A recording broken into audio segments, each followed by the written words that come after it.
8. It's Elliot in the morning. Your phone number for everything. 866-2-ELLIOT. 866-235-5468. Hello, class. Hi. Hey, how are we today? Good. Good. Did you have a good night? I had to go back to the foot doctor. Did you really? Just for a checkup. Oh, you got your, you got Peyton Manning's issue now. He taped it, he taped it up again. Oh, so wait, so have you had it taped up since the last time you went? No, because I had it taped for like 4 days. He And said then that's you took it off. that's about average, yeah. Yeah, but then... But he taped it up again. So do you have to go back every 4 days? Oh, you're like my dog with his tail. No, now he said just come back when your orthotics come in. Oh, boy. When will they come in? Can we have a ceremony for their arrival? A couple more weeks. But he did give me more pain pills. Sorry, anti-inflammatories. Wait, are those the 800 milligram? Yeah. Those are the best. Give me more of those. I'm Vicodin? loaded up with those. No, I mean, it's still like... You should ask for the Vicodin, though. Vicodin's just fun to have around the house. I don't think you need that for foot pain. You don't know? Why not? That's what because Vicodin is if for. I take a Vicodin, all I'm going to want to do is lay in bed. No. If you you get a little burst of energy? If you take 2 Vicodin, you're going to want to lay in bed. Are you supposed? Oh. If you take 1, then you're wired up. 1 is fantastic. 1 is great. I was going to say, it's been a while. I usually prefer Percocet. But the Percocet, I feel like that knocks me out. Vicodin is like a little burst of energy. Vicodin is, sometimes if you have to play the 11:30 at night game, sometimes popping a little Vicodin about 10. Right before you get in the car. Gives you doesn't kick in before you get to the rink. No, you're good to go. You timed it. You get a little dizzy by the time you get there. But Woo, how many lights? But then you're ready to go. It's like smelling salts. Then you're ready to go. I didn't know. You should make a phone call. I have plenty. I could always use more. No, I have a bunch of the 800 milligrams. Those 800 milligrams, though, are no joke. And then he gave me some 500s also. Yeah, that's fine. You know what? Take the edge off. That's when you go to bed. Yeah. If you know you're going to wake up with a little bit of a temp. I said, I haven't been religious. He said it's supposed to be twice a day. I said, I haven't been religious about it. Wait, you're supposed to take those twice a day? Yeah. I said, I haven't been. just as needed. I haven't been religious. That's what I said. And he goes, take them twice a day. Like, okay. Okay. Ooh, and that foot is banged up. It's not bad. If you're taking that twice a day, you know what that's doing to your liver? It's helping to... I didn't have any wine last night. Ooh. It's helping to heal. What was the holiday? I know. What was the holiday at the house that you didn't have any? And how's your illness? I guess it's getting better. I took a 2-hour nap yesterday and went to bed at 8 o'clock. How great was that nap? It was pretty nice. I mean, I felt bad, like, shirking my parental responsibilities. You know what? You'll make up for it. She'll get sick at some point. Moms don't have sick days. I've seen the commercial. How great was it going to bed at 8, though? Fantastic. Yeah, that's nice. I could have slept. You feel like you missed the whole. You feel like you missed your whole life. I went to sleep at like 2:30ish. I could have gone from 2:30 p.m. until this morning. No, but then you had like bed sores and your back would have hurt. No, you have to be in bed for like a week to get a bed sore. You can't lay in bed that long. That starts to hurt the back. 13 hours, I would have been fine. Then everything starts to go. But your nose sounds better. Does it? Yeah, no, it does. I mean, your throat sounds effed up, but your nose doesn't look like it's running all over the place. Well, I'll tell New Politics if they need background vocals. Oh, you're in voice. You're ready to go. I guess I've been told it doesn't sound nasally at all. By the way, can I tell you, I got obsessed with 2 things yesterday. Number one is the announcement he's going to make today is the one that everybody was talking about yesterday. I'm assuming. Boy, how nervous is he today? Why would he? He knows. I mean, I'm sure he's nervous, but everybody knows by now. And so the whole reason that Sheen's going to announce that he's HIV positive is the big story that was coming out tomorrow. About him being HIV positive. Didn't everything get moved up? He's been paying people off, right? Wasn't it a case where he was paying people? Oh, he's paying a ton of people off, sure. Yeah, to keep their mouth shut. Right, but wasn't the story going to break tomorrow, was it in the Inquirer? What was it in? The Inquirer, right? Yeah, they got another one, right? So they were going to break it tomorrow that he was HIV positive, has been for years, has been running around like crazy, having unprotected sex, steroided out of his head, just to kind of help deal with it, but was running around having sex like crazy. So doesn't this all go back to, was it last week? Yeah, where that mystery, mystery A-lister. Yeah. Mystery Lothario. Mystery Lothario, but they did refer to him as an A-lister, right? Or did they say that the person was having sex with A-listers? I think it was both, but they definitely said the person was an A-lister, right? Yeah. So that clears everybody's initial thought that was going around, which was, well, now I feel bad even saying the guy's name, but he's cleared. Is everybody's, I shouldn't say everybody. There were a lot of initial thoughts that it was Colin Farrell. Mm-hmm. But that went away because Colin Farrell's been with 1,000 A-listers. And then you heard other names get thrown in there, like Leonardo DiCaprio. And then who was the other one? There was one other one that got thrown in there. But anyway, when all that was going, who? Robert Downey Jr., you're exactly right. So that kind of who is this celebrity thing was going around last week. And so I guess at some point somebody knew that Inquirer article was going to go. What about TMZ's exclusive yesterday that says he's going to say he had it but doesn't have it anymore? That it doesn't test it's not in his system? detectable in a system, yeah. Yeah, but that doesn't go away. Like, you're not cured. Yes, I understand that, but that caught me off guard yesterday. But I would believe that. I would believe that it does. Although he's been on medication, correct? I don't know the details. I feel like that came out that he's been taking medication and that it's not detectable in his blood anymore. But I mean, those stories you've heard that exist, but you're not cured. No, I mean, I guess, is it a case where it kind of like lies dormant, always there? I would assume so. I'm not 100% sure. I'm not a doctor, but but they're saying that it's not detectable. But isn't that the same thing with Magic? Is that, I mean, yes, he's HIV positive. He's not cured of it, but there's no detection in his blood any longer. Oh, I didn't know that. That's what I thought Magic's deal was. But they were saying that back when he was having his unprotected sex and felt invulnerable, or that nothing could happen to him. Invincible, thank you. That he was throwing it around without any protection. I did see that Brie Olson, not an A-lister, although, you know what, depends on what movies you watch. Okay. I guess she came out yesterday and said, hey, listen, I don't know what anybody's deal is. I just know, and she didn't mention him by name, but she said, listen, I know there's a lot of rumors about an ex-boyfriend of mine who has tested HIV positive, and that she's gotten tested several times and has come back clean every time. So she was the only one. But who has Sheen been with in the well, the other thing you don't know is how far back does it go? Known for 2+ years. Right, that he's known for several years. But was he with anybody famous within the last, let's say, 3 years? I mean, beyond like porn stars? Yeah, but like they in the article that came out, like, well, the tease article was that he had been with, or was it just saying that he had been with A-listers in the past? I guess he has. Oh yeah, he's been with Winona Ryder. Oh, I mean, he and Denise Richards. Were married for years. How far back is she? They said that she's obviously known about the diagnosis, but that she's. Has she really? Yeah. Well, yeah, I guess so. Negative. Who is he paying off? Wasn't it, I guess, people he was in business with? I don't know if this is like production company related things. So like when he was doing, what was the name of his stupid show? 2.5 Men. Mm-hmm. When he was doing that, he was HIV positive. Yeah. I mean, he's only been gone from that for what, 2 seasons? So if it's 2+ years, he was doing that show. Did they know? I mean, when you do those shows, don't you have to go get like physicals and stuff? Like when you get hired by a network, don't they run you through a battery of things? I think there's some sort of insurance issue where you would have to go get a physical. Yeah, I would think so. That's why I'm getting a physical tomorrow for this show. Wait, you have was this because of your fasting last week or 2 weeks ago? Yeah, that was part of it. So tomorrow's. I'm going to turn it into a sick visit. Dude, you can't go for a physical. I'm going to say, by the way, I don't feel very well. You can't go for a physical tomorrow. Yes, I'm going to. Do you have to fast tomorrow? No. Oh, the blood work's already done. And by the way, I've been fasting by default because I can't eat anything. Why can't you eat anything? You're supposed to feed a cold. The last thing I had was the Hard Times chili dog. Okay, so you're not fasting. You ate yesterday. Yeah, at 9 a.m. I had chips and salsa at 10:30 last night. It's good for you. I ate early dinner. I ate at 5. Fingers crossed it was salsa con queso. No, it wasn't. No, it wasn't. Actually, can you identify it? Because here's some on my paper. Ew. Was that from like picking at your teeth? No, it fell off a chip. Oh. It fell off a chip. Oh, sure. No, it fell off a chip. So that's just there. If you can identify that, though, it's just on my papers. I don't think it went through, and yeah, it did. There's also a little butter on there, but that's fine. Sometimes I like to put butter on my chips.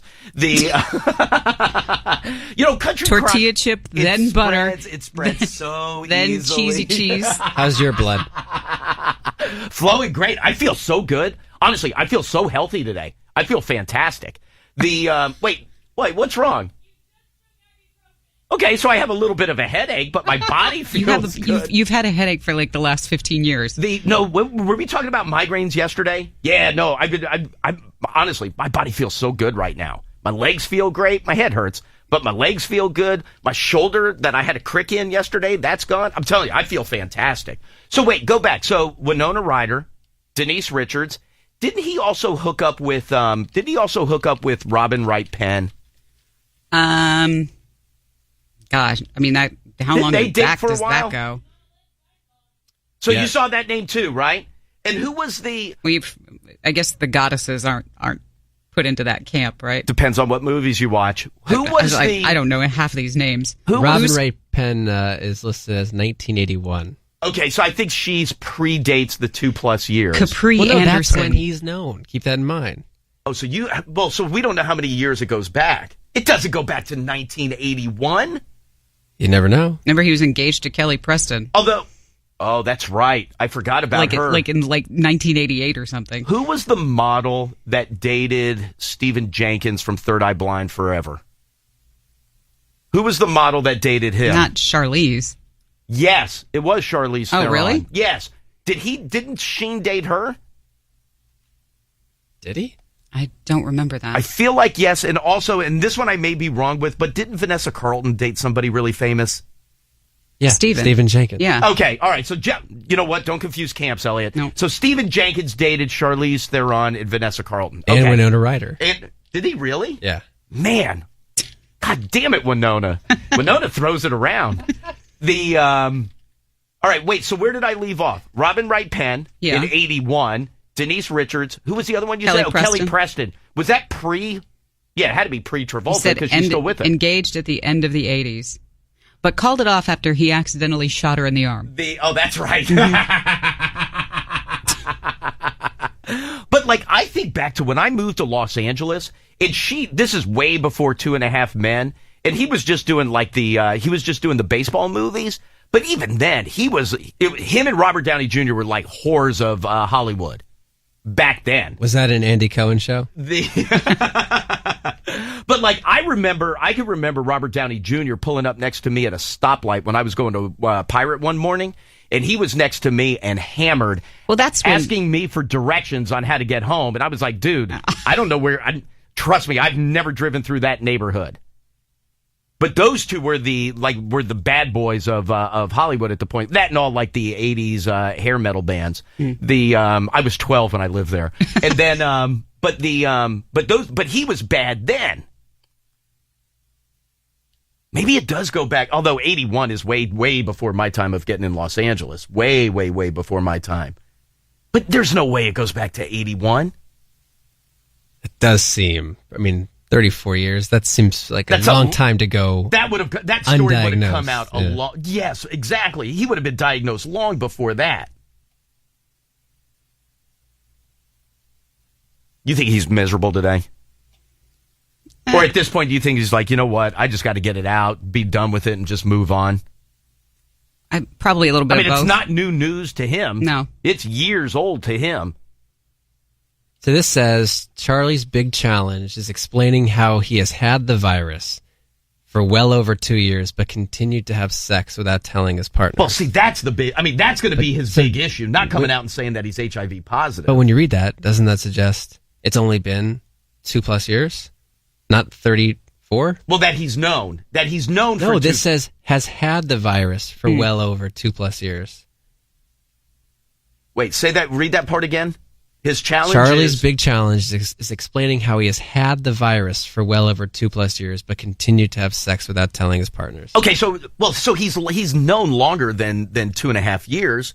If it says having the virus for well over. No, but I think they're saying that, but it is in that 2+. Like, so he's had it, but he just found out 2+ years ago, 2.5 years ago. No, see, I read that as he's only had it for a couple years. Oh, see, I don't read it that way at all because it says well over. Yeah, because trust me, this is something you don't want to mess around with. So any amount of time over it is significant. Let's say it's 3 years, whatever it is. Well, then why wouldn't you say 3 years? They would just say 3 then. Then why would they say well over? Because over could be 12 years. It's a crime to have HIV and not disclose that to a sexual partner. I agree with you. So does the legal system. So in court, that is how it would be positioned. You've had this for, it was 2 years and a day? Well over 2 years. Okay, all right. It sounds better than saying 2 years, 10 months. Okay, all right, that's fine. So anybody that he's had sex with within the last 2.5 years and didn't say anything. The only thing that I do know is that, remember when he did this, what was his tour, like after, when he was winning, like when he was in that whole routine? That goes back to like 2011 though, doesn't it? No, when was his tour? But they said when he was doing, when Darren Ravel was camped out in front of his house. When he got kicked off of Vampire 2.5 Men. Darren Ravel. Darren Jeff Ravel. Rawson. Jeff Rawson is a rock star. Yeah. But like when he was doing the Vampire Blood, winning, awesome. How long ago was that? They said that was him getting kicked off of 2.5 Men goes back to 2011. Because all I know, 2011 comedy tour. Okay, well then you know what? That's well over 2+ years. And the only reason that I think he knew then is his violent torpedo of winning. That's right. The only reason that I think he may have known then is when he was doing that tour. And remember, that was the whole thing when they were asking him like if he was addicted to drugs, and he was like, "No, I quit cold turkey, winning." Yeah. I know that when he was going around on that tour, he was steroided out of his brains. Bad. To battle what? Well, I think that the initial thought or the initial belief was, because I don't know at that point if... Is that why he was so like the manic? People who funded the tour. Yeah. I don't know if they knew that he was HIV positive. But I know that they knew that Charlie? Charlie didn't know that, according to these reports. Well, I'm going well over. Well, that's 4 years ago. I know that he was taking steroids like crazy. And I know that the people who funded the tour believed that he was doing steroids in order to battle having like the shakes and coming out from being effed up on drugs. So That's what they thought it was for. Maybe it was. Oh. But would you, if you were battling, if you were taking medication for HIV, and listen, I don't know everything that goes into the cocktail, but would he have been loaded up on steroids? Because I know he was taking steroids like crazy. Yeah, I don't know. And that I don't know. But I know that he was taking steroids like nuts. Like shipments of steroids. But again, I don't know if that was for... Testosterone supplements also used to treat low levels, which can develop in people. Well, if you're taking testosterone, you're taking steroids. With HIV. So that would go back to 2011. And again, I don't know if he was taking it to battle drug addiction or if he was taking it to battle HIV, but I know that he was essentially traveling around with a suitcase full of steroids. Are steroids common for people who are like... I don't know. Detoxing? I have no idea. You would think no. I have no clue. It may keep you from crashing. Yeah. You know, having the shakes and crashing every day. I don't know, it seems kind of counterintuitive to me. But you're not Charlie Sheen. You don't know. You don't have tiger blood. You're not winning. That's true. You have no idea. But man. And by the way, it's not shocking when you look at how he's lived. Of course not. But it's still shocking to me. Like, you don't see that and you go like, oh my God. Like, think back, and I mean, this is a million years ago, but think back to Magic. Like, when that came out, you were like, oh my God. Because holy crap. Back then, it was so much more of, everybody thought of it as a like death sentence. Like, oh God, he's not going to be around very much longer. That's true. But when you see it's him, you go, well, look at the life and how he's lived. It's not shocking. Awesome. But then, it's less shocking for Charlie Sheen to be positive than Magic. Yeah, no, I'll give you that. But it's still weird though. There's still something very shocking about it. And I don't know why it is, because it shouldn't be. Look at his life. It shouldn't be that shocking. It is. You know, the part that is shocking though is that he's still alive? No. after that whole bit in 2011? That was crazy. Life, yeah, just that the fact that he's alive after his life, and I'm not even tying it to being HIV positive, but just his whole life. Yes, the fact that he's alive, I'll give you that is shocking. But and he's not like 22. I mean, he's like 50. Is he 50? Yeah. No kidding. Man, he's torn through it. Oof, man. Dear God. All right, let me do this. We got a lot of stuff that we got to get through today. It's going to be very, very... I didn't get to the other thing I'm obsessed with. That's all right, I'll do it later. All right, give me one quick break. We'll come back, lay everything out for you next. It's Elliot in the morning. Man, do we have a lot of stuff to get through today. We have a lot to get through. New Politics will be in here this morning. We have some concert stuff to get into with them. They do have a show tonight with our buddy Andrew McMahon in the Wilderness. They will be at Echo Stage together. Got a couple of other shows that we have to get into with them. So New Politics will be in here. Give me a couple hours and they'll show up. Also, $500. It's Elliot in the Morning's November Wham. Keep doling out cash. Another $500 is yours. Do that in about an hour and 15 minutes or so. So we'll give you another $500. Remember, November Wham runs the rest of this week, and then Monday, Tuesday, and Wednesday of next week. And then we're off for Thanksgiving, and then Black Friday, and then right back at it. But November Wham, $500. Also, Elliot in the Morning's holiday concert. Fall Out Boy, AWOL Nation, Bastille, The Struts. You will get tickets for that, and you will get passes to go backstage and meet Fall Out Boy. Remember, last week we gave you your passes to go backstage and meet Bastille. This week, Fall Out Boy. So we'll give you those later on. Also, when we get to Diane's Dirt, you got a little ways before we get there. Tickets to go see Garth Brooks. Garth Brooks will be at, I can't remember the name of the arena. I keep wanting to call it Royal Farms Arena in Baltimore. 2 shows in January. They're going to start with 2 shows. Those tickets go on sale Friday morning. So I'll give you tickets to go see Garth Brooks a little bit later on. Coming up in a little bit, tickets to see 21 Pilots. There's so much stuff going on today. A lot of good stories from yesterday that we have to get into. I have a story specifically for Kaylee that we have to get into later. Going to be very, very busy today. Diane, let's get into some news, please. France launching some new airstrikes overnight in Syria to target a command center as well as a recruitment center in the Islamic State capital of Raqqa, hours after French President Francois Hollande called for a global coalition to destroy ISIS. We also learned a little bit more about the 27-year-old Belgian who is currently in Syria, who was the mastermind of Friday night's attacks. This is also related to the release of yesterday's video promising an attack in D.C. Yeah, so the video comes out yesterday, and they celebrate the attacks on Paris and then say, up next, we are going to focus in on the United States and hit them right in the middle in Washington, D.C. We were talking about that late yesterday before we got off. A couple of things popped up around that. Number one, the director of the CIA spoke out yesterday and said, hey, listen, what happened in Paris, sadly, is not a one-off thing. It's one of a number of attacks that they have kind of I believe his words were in the pipeline. Doesn't mean that they'll be successful in pulling it off, but I think everybody would be naive to think that they're not thinking ahead and planning ahead and that it wasn't just like, oh, well, we'll see what happens next. They did say that obviously security's been tightened in D.C., but D.C.'s always very tight security-wise. I think you'll see more of a presence. It's always around. Mm-hmm. The security in D.C. is always heightened. It's always elevated. One of a number of cities in the United States are like that. I think the difference is, though, is that instead of just kind of being known and being there, it'll be much more visible now. So you'll see that. They did come out yesterday and say that there's no known threats around the Capitol, around the areas around the White House, and that's fine. Doesn't mean that there's not discussions, doesn't mean that they couldn't be planning anything, but as of right now, chatter-wise, there's no known threats. You will see heightened security, but they do ask everybody, which is, smart anyway, when you live in D.C. or really anywhere, just be vigilant. Just kind of keep an extra eye open. Yeah. And I know a bunch of school groups canceled their trips to do their national mall tours. Yeah, you saw that going on. You saw some people who don't want to take the metro in, as in will drive in and stuff, and that's fine if it lends to comfort. I totally get it. But in terms of DC's always on heightened security. It's just a matter of it being present and in your face and visible, which is a good thing.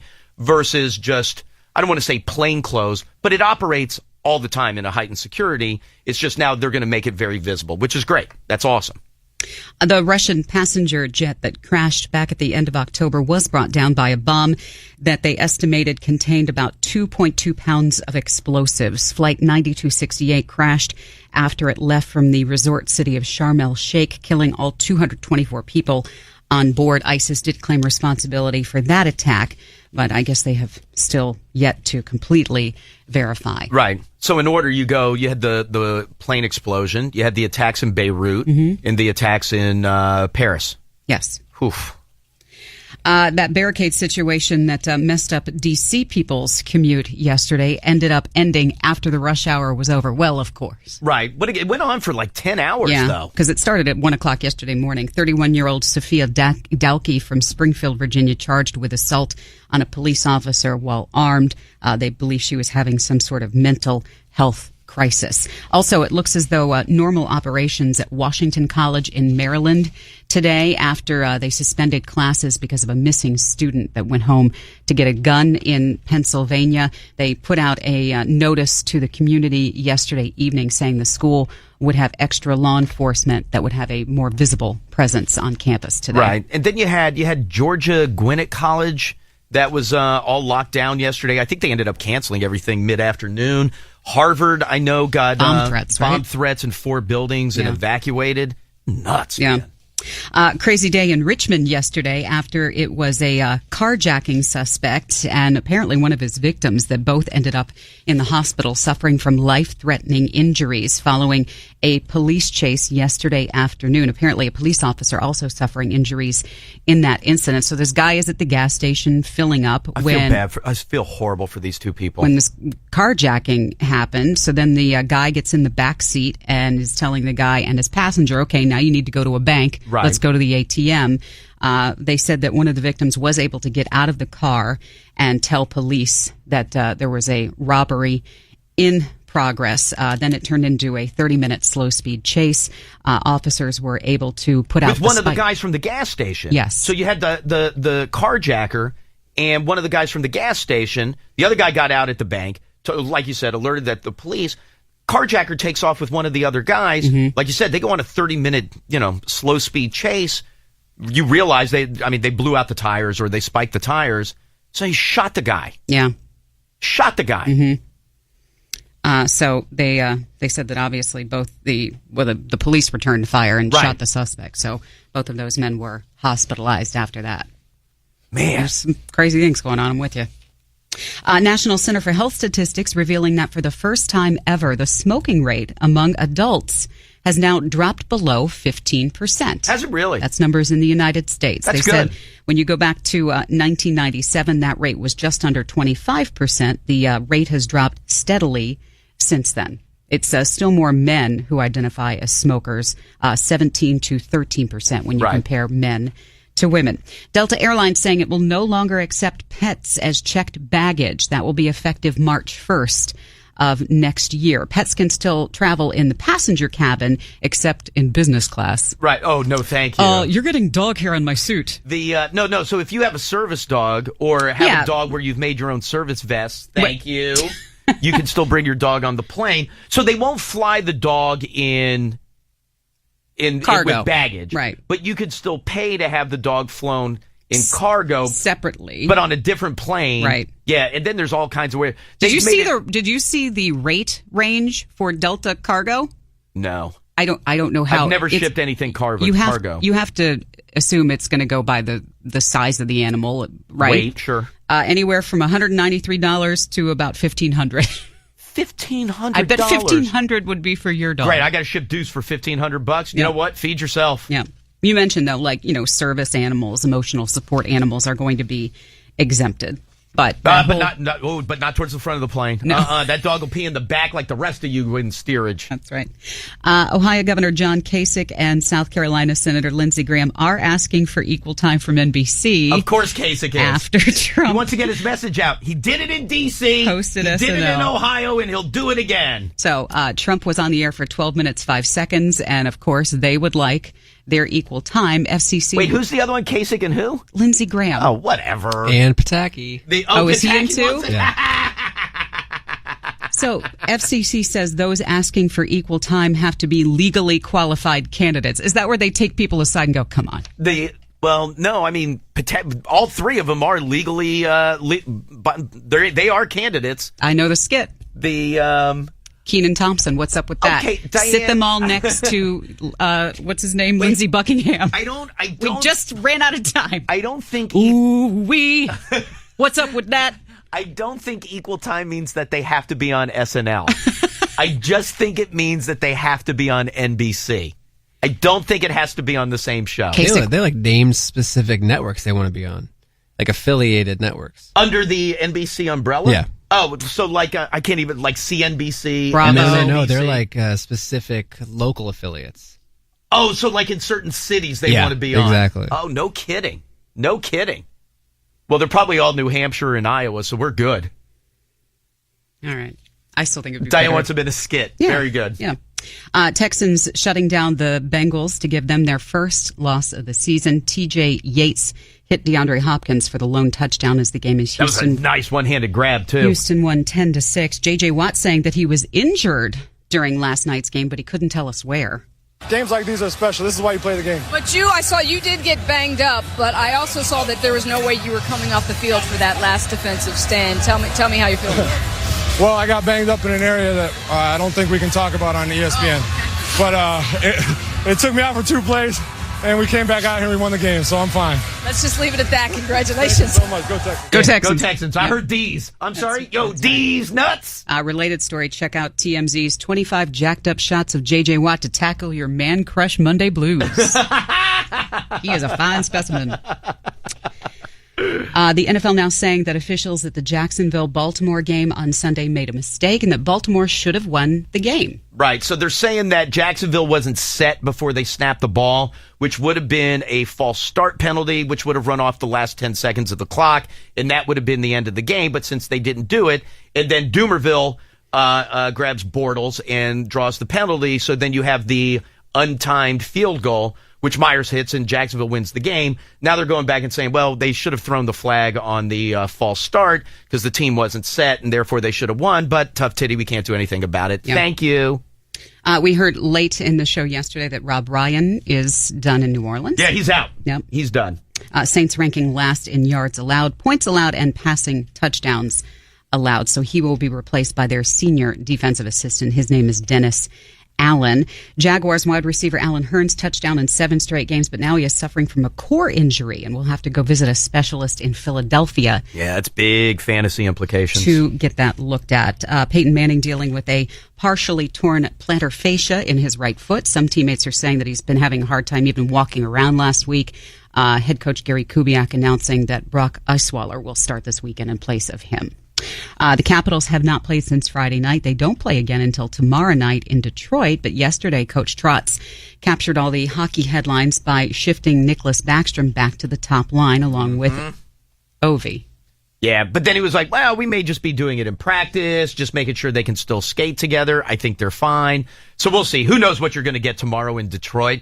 But that was everywhere in hockey world yesterday was, whoa.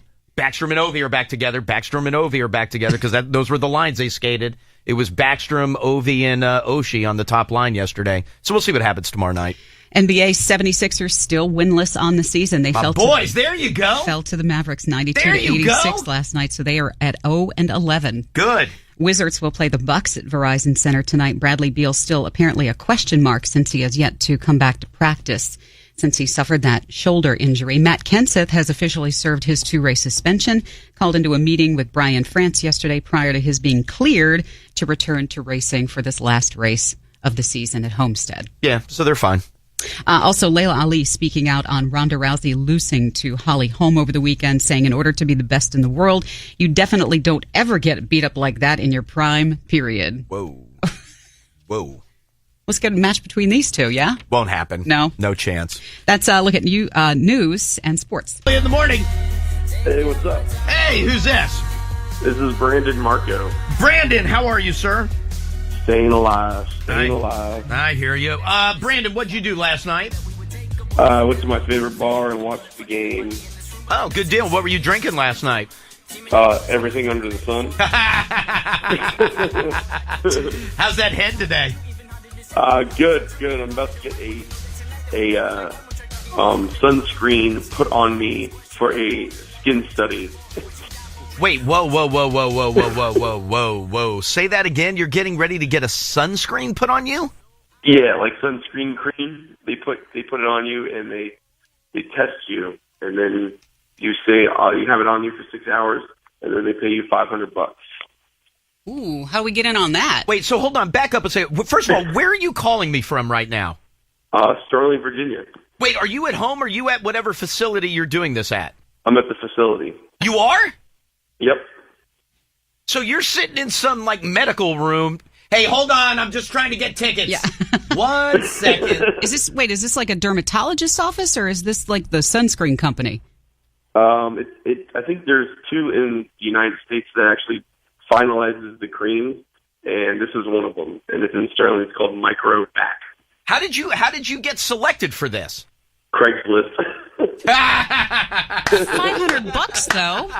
By the way, Tyler, Are you sure it's legit? Tyler, this seems perfect for you. With your obsession with being out in the sun and wearing sunscreen all the time, this is perfect for you. Yeah, I like the stuff that's been tested and put through the trials by people like him. Okay, all right, that's before fair. I put That's it on my fair. skin. All right, so It has been put through. This is like the final step. So Tyler would like it to be final. You sound like you're the last line of defense before it hits the market.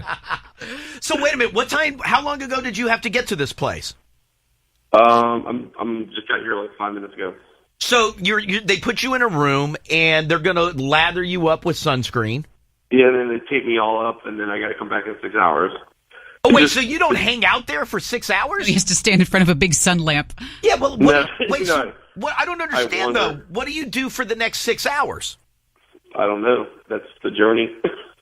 Yeah, but I mean, you have to be outside. Yeah, you walk around. You just try not to. Don't work out. Don't jump in a pool or whatever. So you just walk around. Hey, I have an idea. Let's test out sunscreen. It's about 40 out. This would be good. You'll spend all day. No, see, but you're the problem. People think you don't need sunscreen. Okay, at this but time he's of year. probably also wearing a goddamn jacket and pants. That's why they tape you all up. They tape you all up. And so what happens after 6 hours? I come back and they do a little like scraping to make sure that everything's correct with the bacteria and whatever. Make sure it's all legit. Did you already get your money? I want to what? I'm being serious. Have they already paid you or no? No, I've done this before. I've done this for 2 years. It's the easiest money you'll ever make in your entire life. That's awesome. I would do that in Yeah. a sec. I don't even care about sunscreen. I know, right? And you just found this on Craigslist. I know. I thought it was a scam, and then I showed up, and I'm like, okay, this is legit. How many So how many people are doing this thing with you? it goes from 40 to 200 per session, so every couple months they do it. Dude, that is fantastic. Yeah, that's it. Exactly. Hey, You're laying on the table for 10 minutes, and then you come back, laying on the table for another 10 minutes, and then boom. Hey, how do they put the sunscreen on you? Yeah. Yeah. Now we're talking. I love everything about this, other than that it may not work.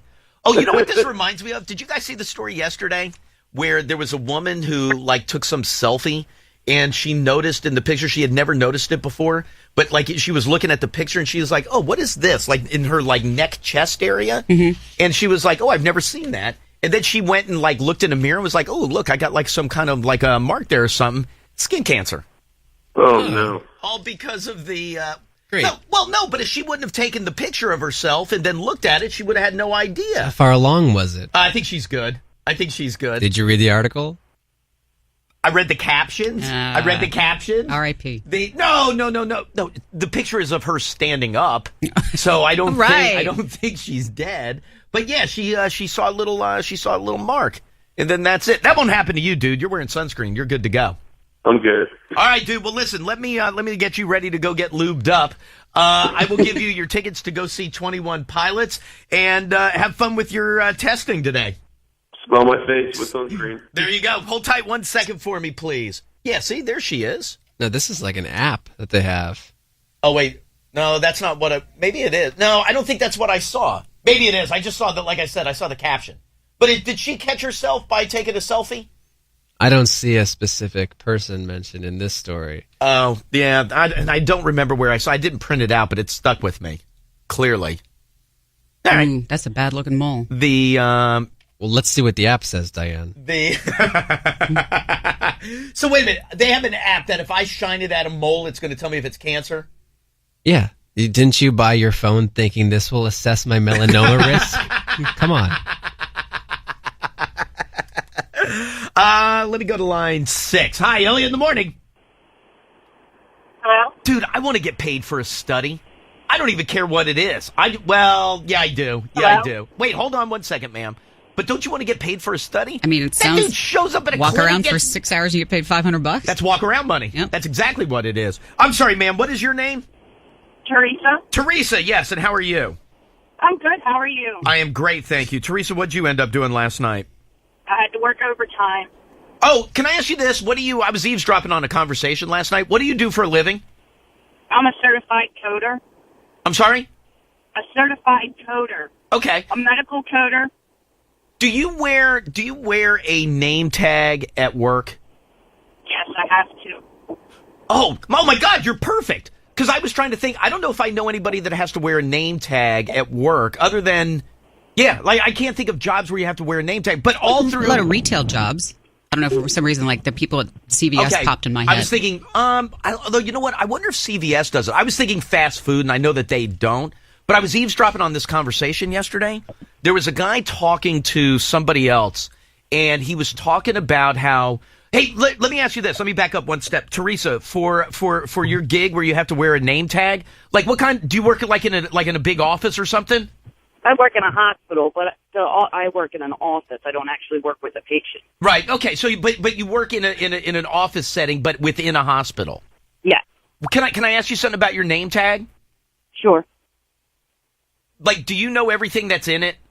No, because it's like 4 or 5 different things. It's got like all the different codes that they call, code blue, code red, all that stuff. But yeah, I don't pay attention to that because it's all about patient safety and stuff.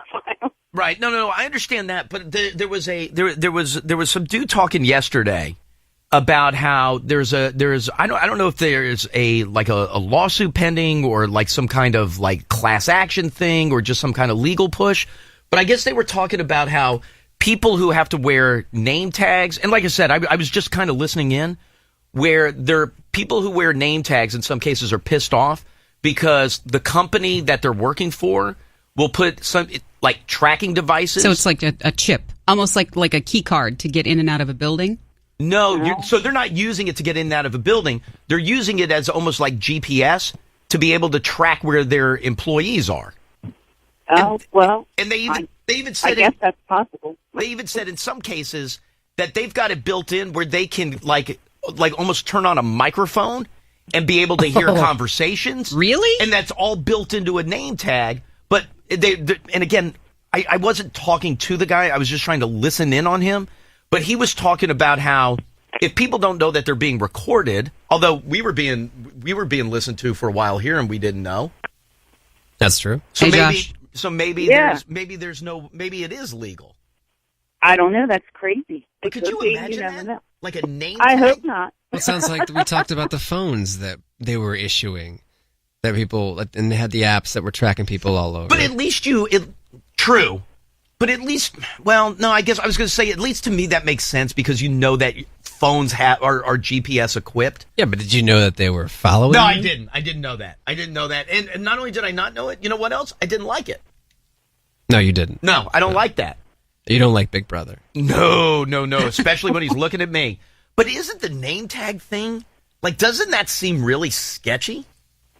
Well, again... Yeah, that's a little out there. The technology isn't explained, and you just think it's a name tag, and you don't know there's a microphone embedded in it. Yeah, it's awful.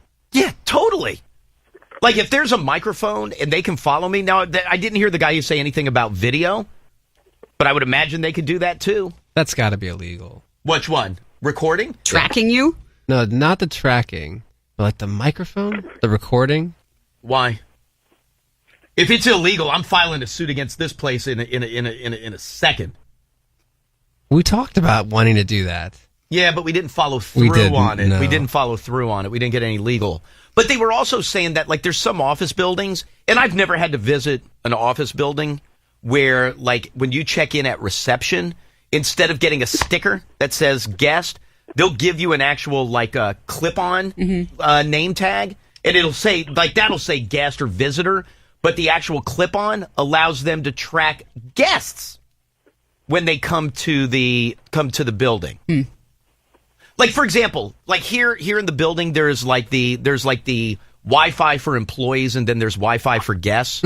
And I do know why they have them separated, so that you never have to give they try to set it up where it's like, so you never have to give a guest the password for the Wi-Fi, but it's because they can't legally monitor all their crap because they're just a guest.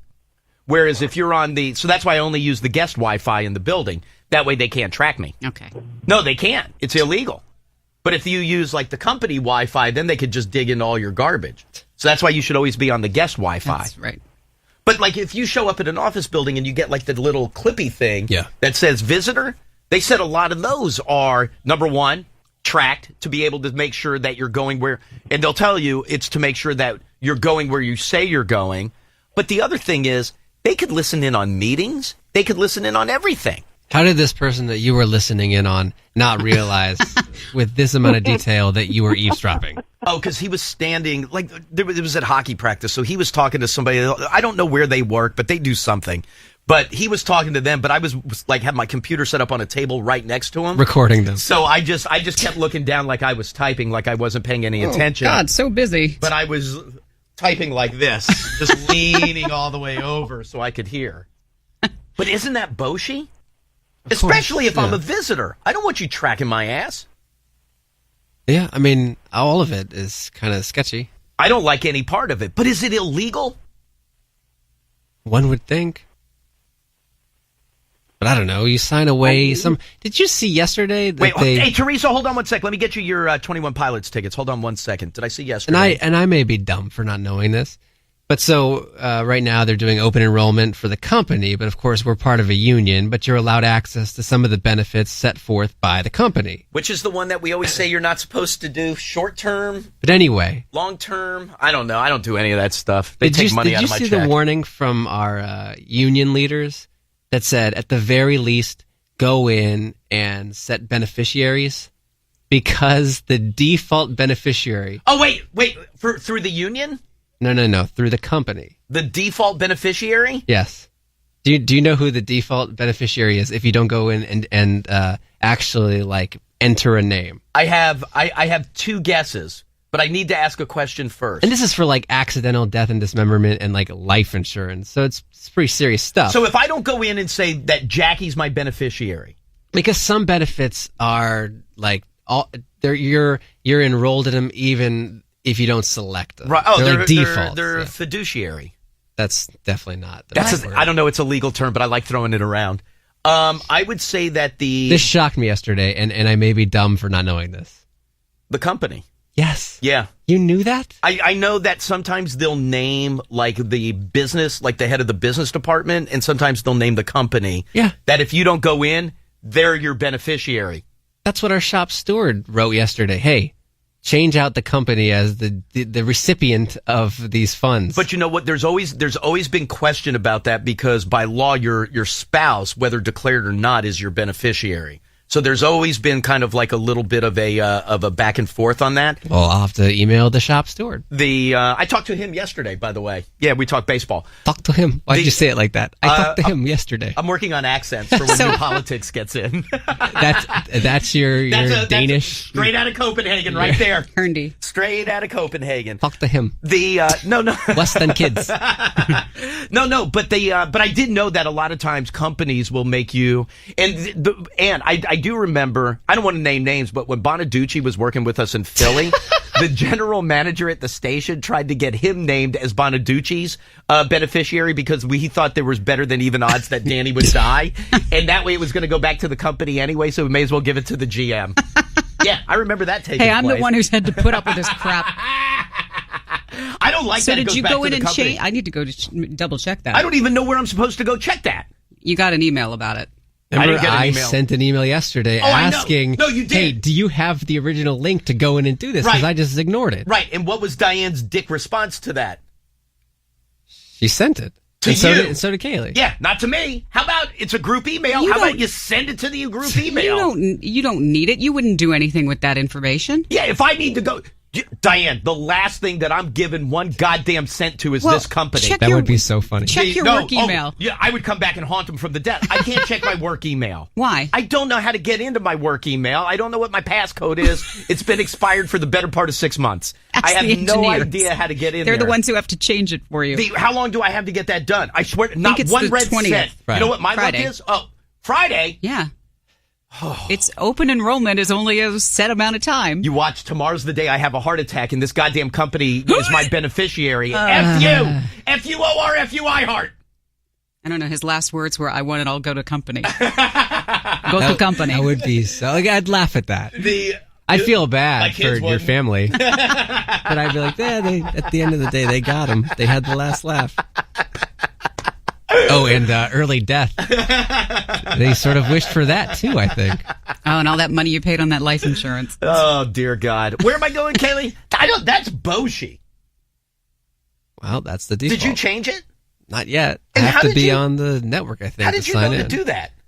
We got an email from our shop steward from the union. It just came. There was another email that came out yesterday. Wait, you keep saying, was it from Roach?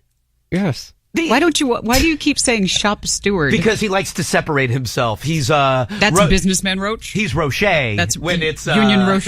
When it's the union. Roche. That's what it is in a business setting. No, because the union doesn't want the company to screw you. That's their job. Right. So why he was looking out for us. The down low though. It's not on the down low. He sent an email. I didn't get the email. And then yes, Diane definitely did. I did not get... Well, I can't read the email. And then Diane dicked me over by not sending me the link. You didn't ask for it. It's on a group email. Oh, God. You're a baby. Will you forward that to me? I'll forward it to you. Right. Send it over the guest Wi-Fi, though. I don't want them tracking it. Okay. Please. Where am I going, Kaylee? Line 5? God damn it. I swear to God. If I drop dead today, I swear to God. I swear to God. You know what? I hope my money buys them poison. And then they all end up with poisoning. Hi, who is this? What? I don't know. But now I'm angry. Now I'm angry that everything can go to the company. Wait, who are you poisoning? The company. It's fiduciary. Hi, Elliot in the morning.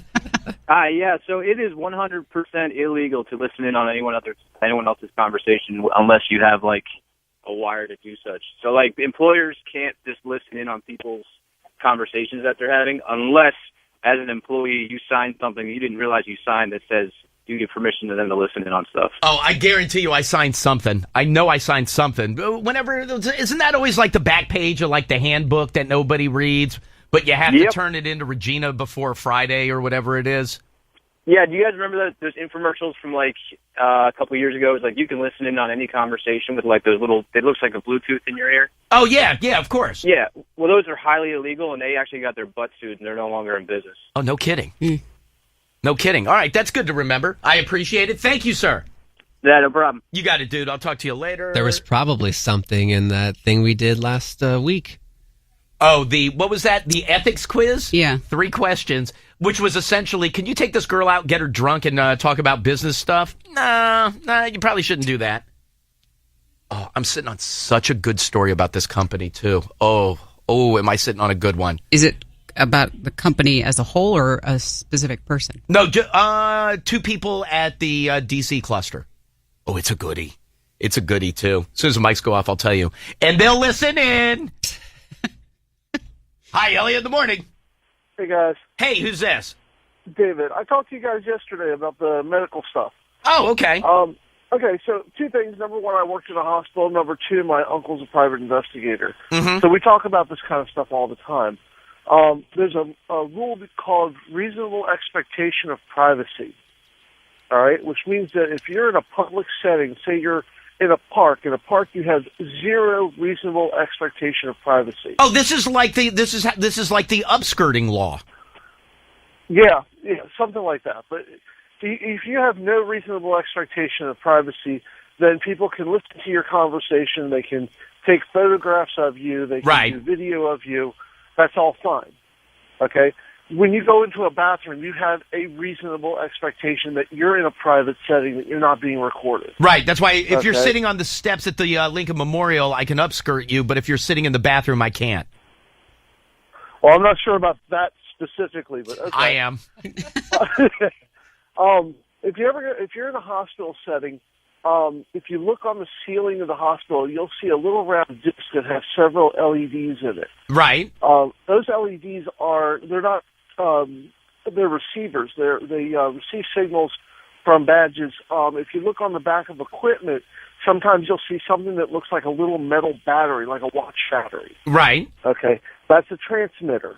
That's how they track equipment, so they know whether or not you have the proper equipment. Like you said, if there's a lawsuit. But you know what? I would argue that in a hospital, I want to believe, like take the hospital setting. If I'm a doctor or a nurse at a hospital, or even if I'm just a visitor and they have the tag, I don't know why, but I feel like in a hospital they should be able to listen to you. But I do believe that they should be able to track stuff. I don't know why. Like they do with newborns. So if somebody tries to take one. Right, so that gets tracked. There's a lot of drugs where people would try to, get their hands on it. Like that almost makes sense to me. Yeah, they're tracking everything in their personnel. If there's a code blue, they want to know who responded to it. They want to know how quickly they moved down the hallway.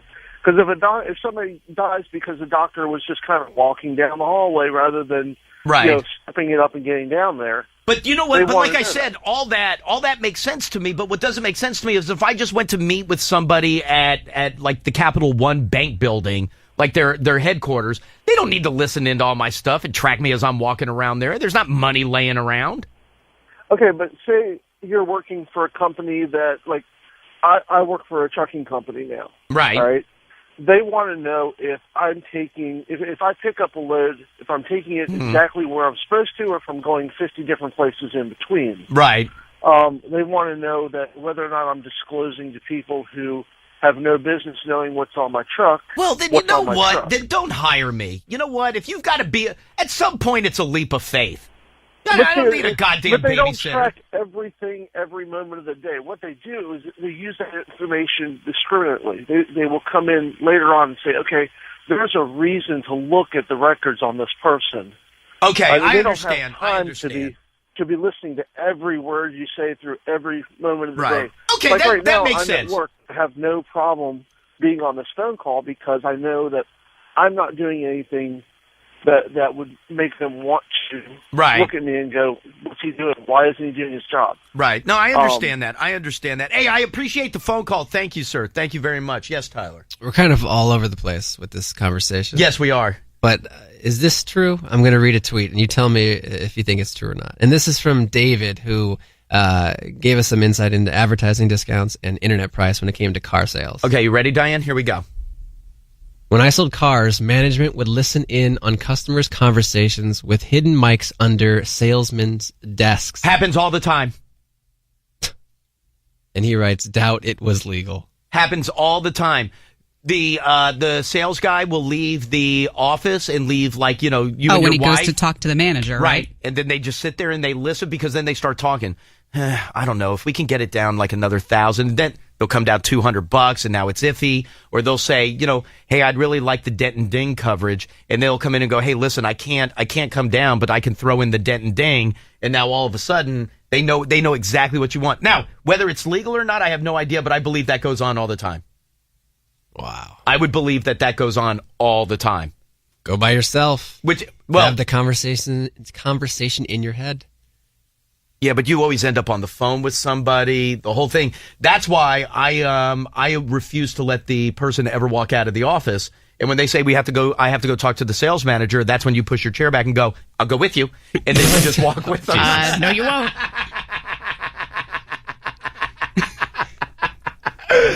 All right, let's do some follow-up. Let's do some follow-up phone calls, please. 866-2-ELLIOT, 866-235-5468. Any good stories from yesterday, last night, anything at all that you want to get into, it doesn't matter to me. 866-2-ELLIOT, 866-235-5468. New Politics will be in the studio with us, so it's going to be very, very busy.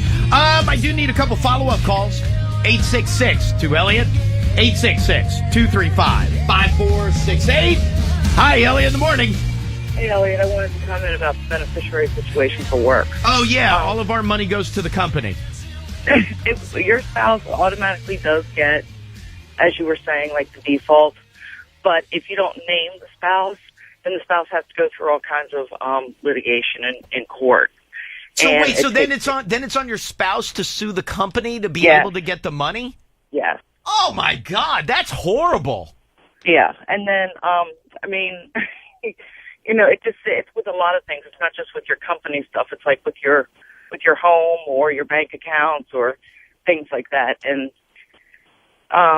if you name your children, it's better to name somebody as a co-owner, but then you take on a whole lot of risk with someone just taking it from you when you're maybe like mentally incapacitated. So if I were to drop dead, the argument, and let's just say that I hadn't changed that, my beneficiary becomes the company. Jackie would say, well, I'm the spouse, therefore I should get it. Then she's got to run up legal fees to fight the company to be able to get the money.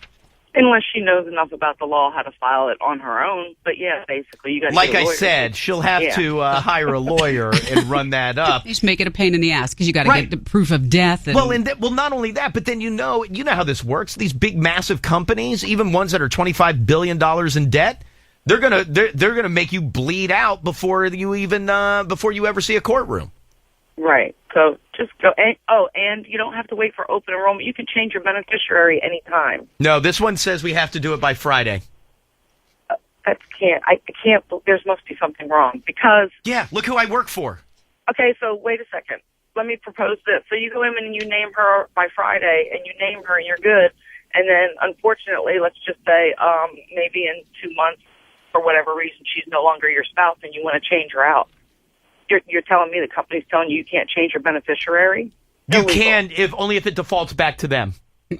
Then they'll let you do it. No, they have to be able to allow you to change your beneficiary at any time, and you do it through your HR department. I don't even know that we have an HR department. We have a shop steward. You have to somewhere. Sorry, Alice. She's not HR, is she? She is? Oh, then you know what? We have a fantastic HR department. Mm-hmm. Alice is awesome.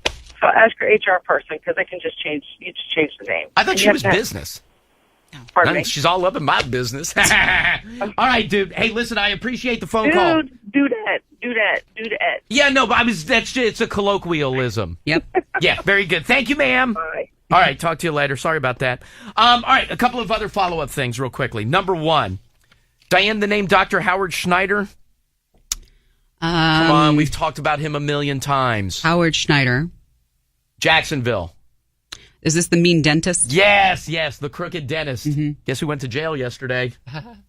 He got locked up. But is he back in? I thought didn't he move to South Carolina with his wife? His ex-wife. Okay, but they moved together. Yeah, right. He was the one that was like performing bad dental procedures. Shut up! You don't need any Novocaine. Exactly. And then he would tell them, "Don't you say anything to your parents." So anyway, yesterday he was booked into the county jail just before 4:00. Bond has been set at $110,000. He faces 11 counts of unauthorized Medicaid claims. Oh, that's right. So he would also file false reports. He was released. Oh, he's out? He bonded out.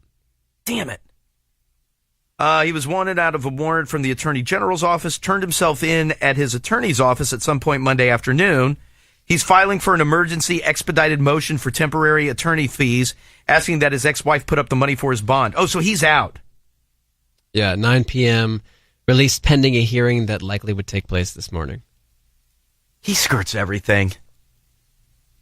And by the way, if I'm your ex, I'm not paying for all your crap. Haven't we done enough? Well, he already lost his license, right? He can't practice anymore. In Florida. Or is it just in Florida where he lost his license? I thought that's why he moved. To South Carolina? Yeah. No, he just moved to get out of the limelight. He just moved to get out of that. Oh, and as long as I'm in Florida, I don't know if they found the people yet, but there's a high school in Brandon, Florida, and they were not happy when teachers and students showed up to work or showed up to school yesterday, and they will track down whoever has done that. But it's not a funny prank when you pull up at school and there's a big deer hanging from the flagpole. Oh, my God. By its leg. That's not funny. That's not funny. Ugh. Could you imagine? Tyler, look at this picture. That's awful. They believe it's a prank. Well, no, duh. 4-point buck hanging from the school's flagpole. That's important. You knew the answer or the question was coming on Twitter. Hillsborough County School spokesperson Tanya Arja says, we have no idea who did it. We're assuming at this point that it's some sort of prank.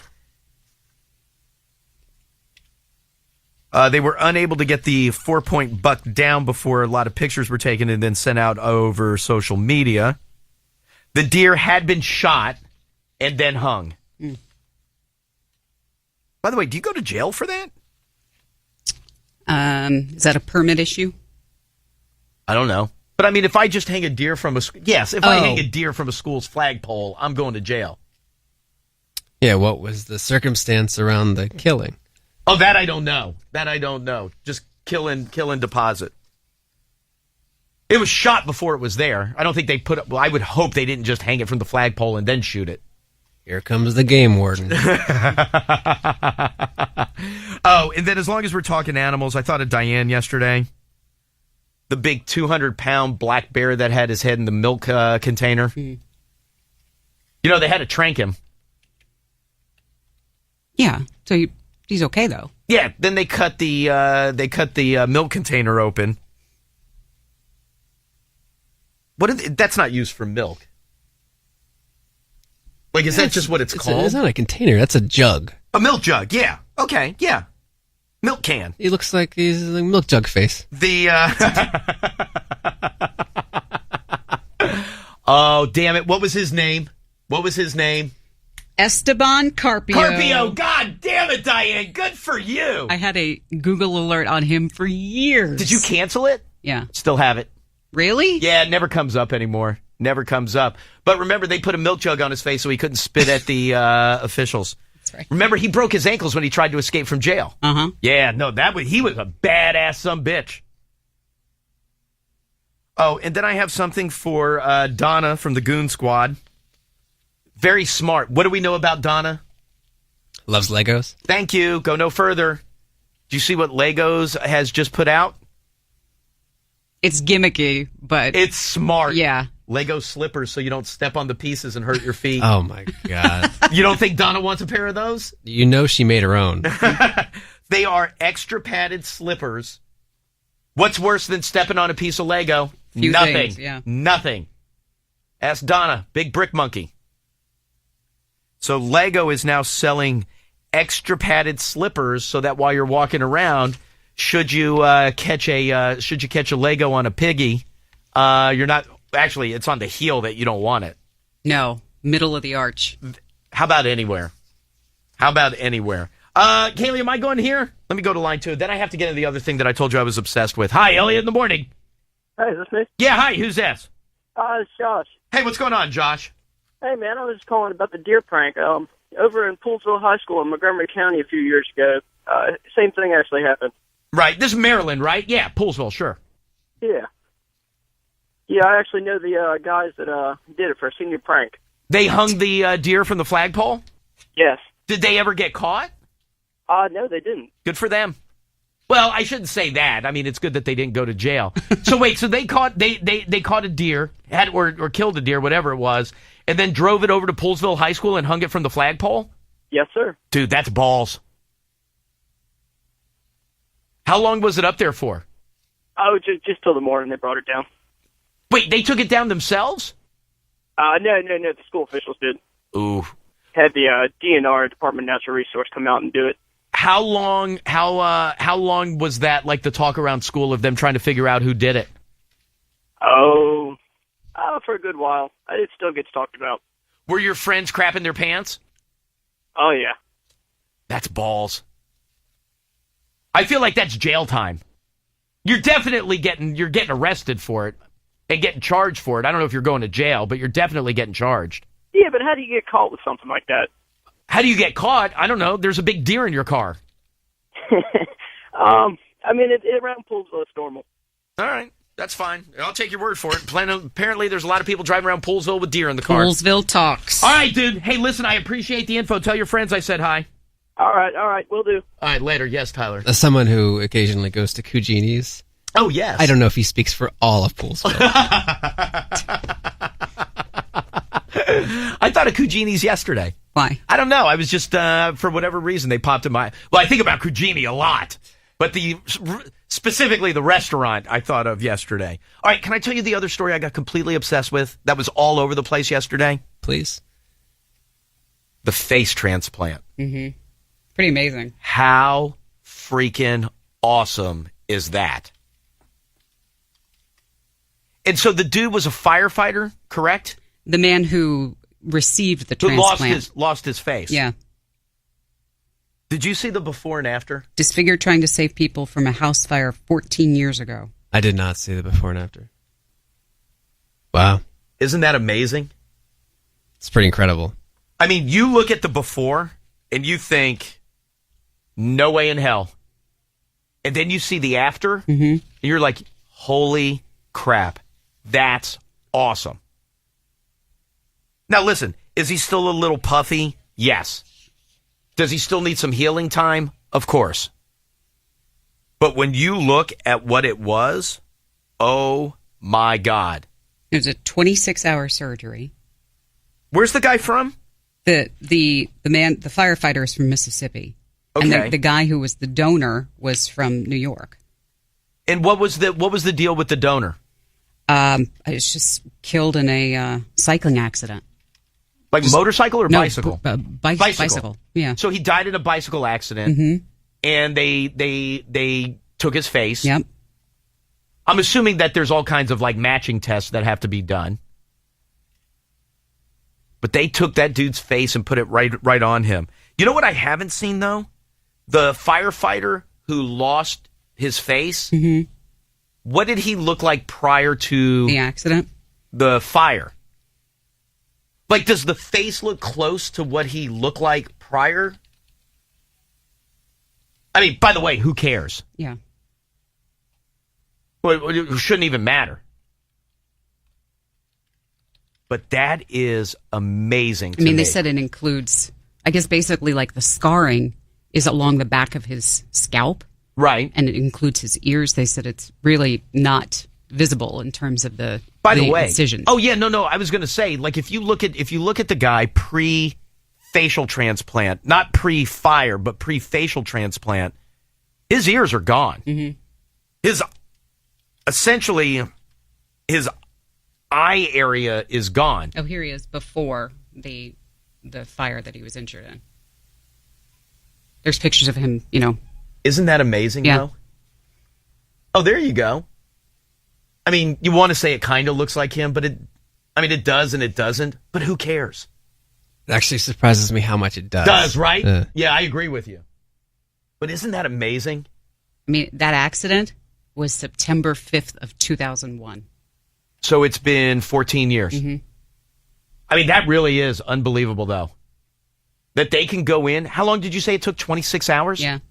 Could you imagine all the attachments that you have to put together to get somebody's face onto their face? So can I ask one other question? And I don't know if it says, but like if you look at him post-fire, right? So this picture, to put the new face on, they don't just meld it on top of that. Like they have to cut all that off and remove it.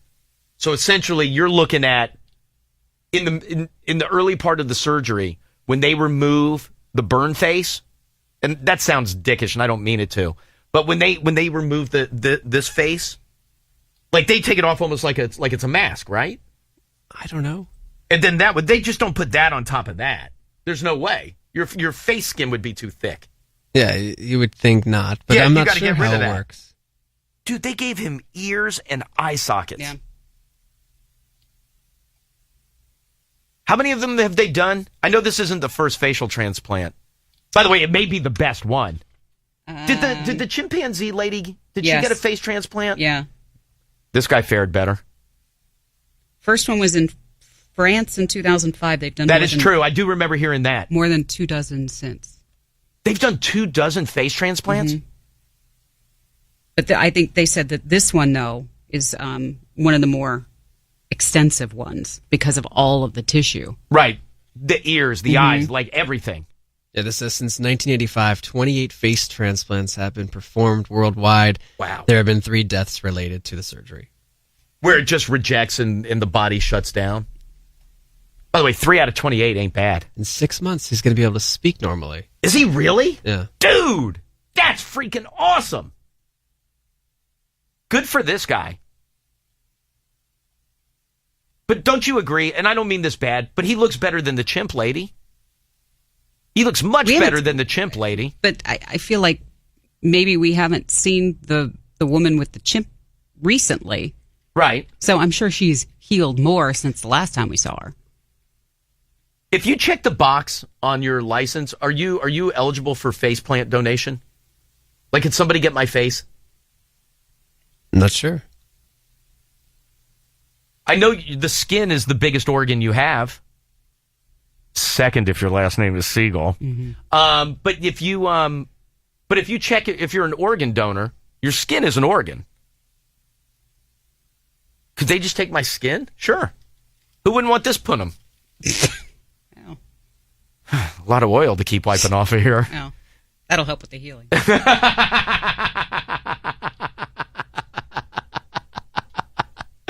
You know what? It's better to be oily and have the occasional adult acne than not. But I guess so. The guy who was the cyclist, his family. I guess he had already said, "Oh, I'm an organ donor." But then they went through. They did liver, kidneys, eyes, and then there was a representative who does the matching, right? Who said, "Hey, would you consider your face? The face?" And the mom was like, "Absolutely." You would do that though, wouldn't you? Like if somebody was like, hey, I mean, you're dead. Yeah. But if somebody was like, use Lindsay, for example. Unfortunately, she's dead. Yeah. And somebody was like, oh, her face matches somebody. Well, is that her wish? Is that what she wrote down? I know she's an organ donor, right. Sure. But so, I guess but at that you believe point, it in the traditional way. But if they came to you and asked. Yeah, if it's going to help somebody. Yeah, you would do that. I would do it in a second. Yeah. Would you want to go see it? No. Really? Yeah, no. Wait, the person who's receiving her face? Yes. After they get it. Yeah, that. Yeah, I thought like you meant this. Like you would want to see that. Yeah, I thought you meant like the actual surgery. God, no. You mean like the after? Yeah, like after it's on. Yes, and it's healed for a while. When they're talking normally. See you in 10 years. Hi, Elliot in the morning. 6 months, Diane, not 10 years. Yes, hi, who is this? Hi, this is Joan. I work for organ donation, and I've seen a face transplant. Not in person? Yeah. Wait, you've seen the results of one. You've never, watched the surgery. No, I watched the surgery. What the hell's wrong with you? What? I couldn't watch that. Couldn't watch that. Well, that's what I do. No, well, there's all parts of organ transplant. There's delivery people. There's matcher people. Do they take off? Are you familiar with the face transplant with the firefighter? I'm familiar with it. I watched the one that happened in Maryland a couple years ago.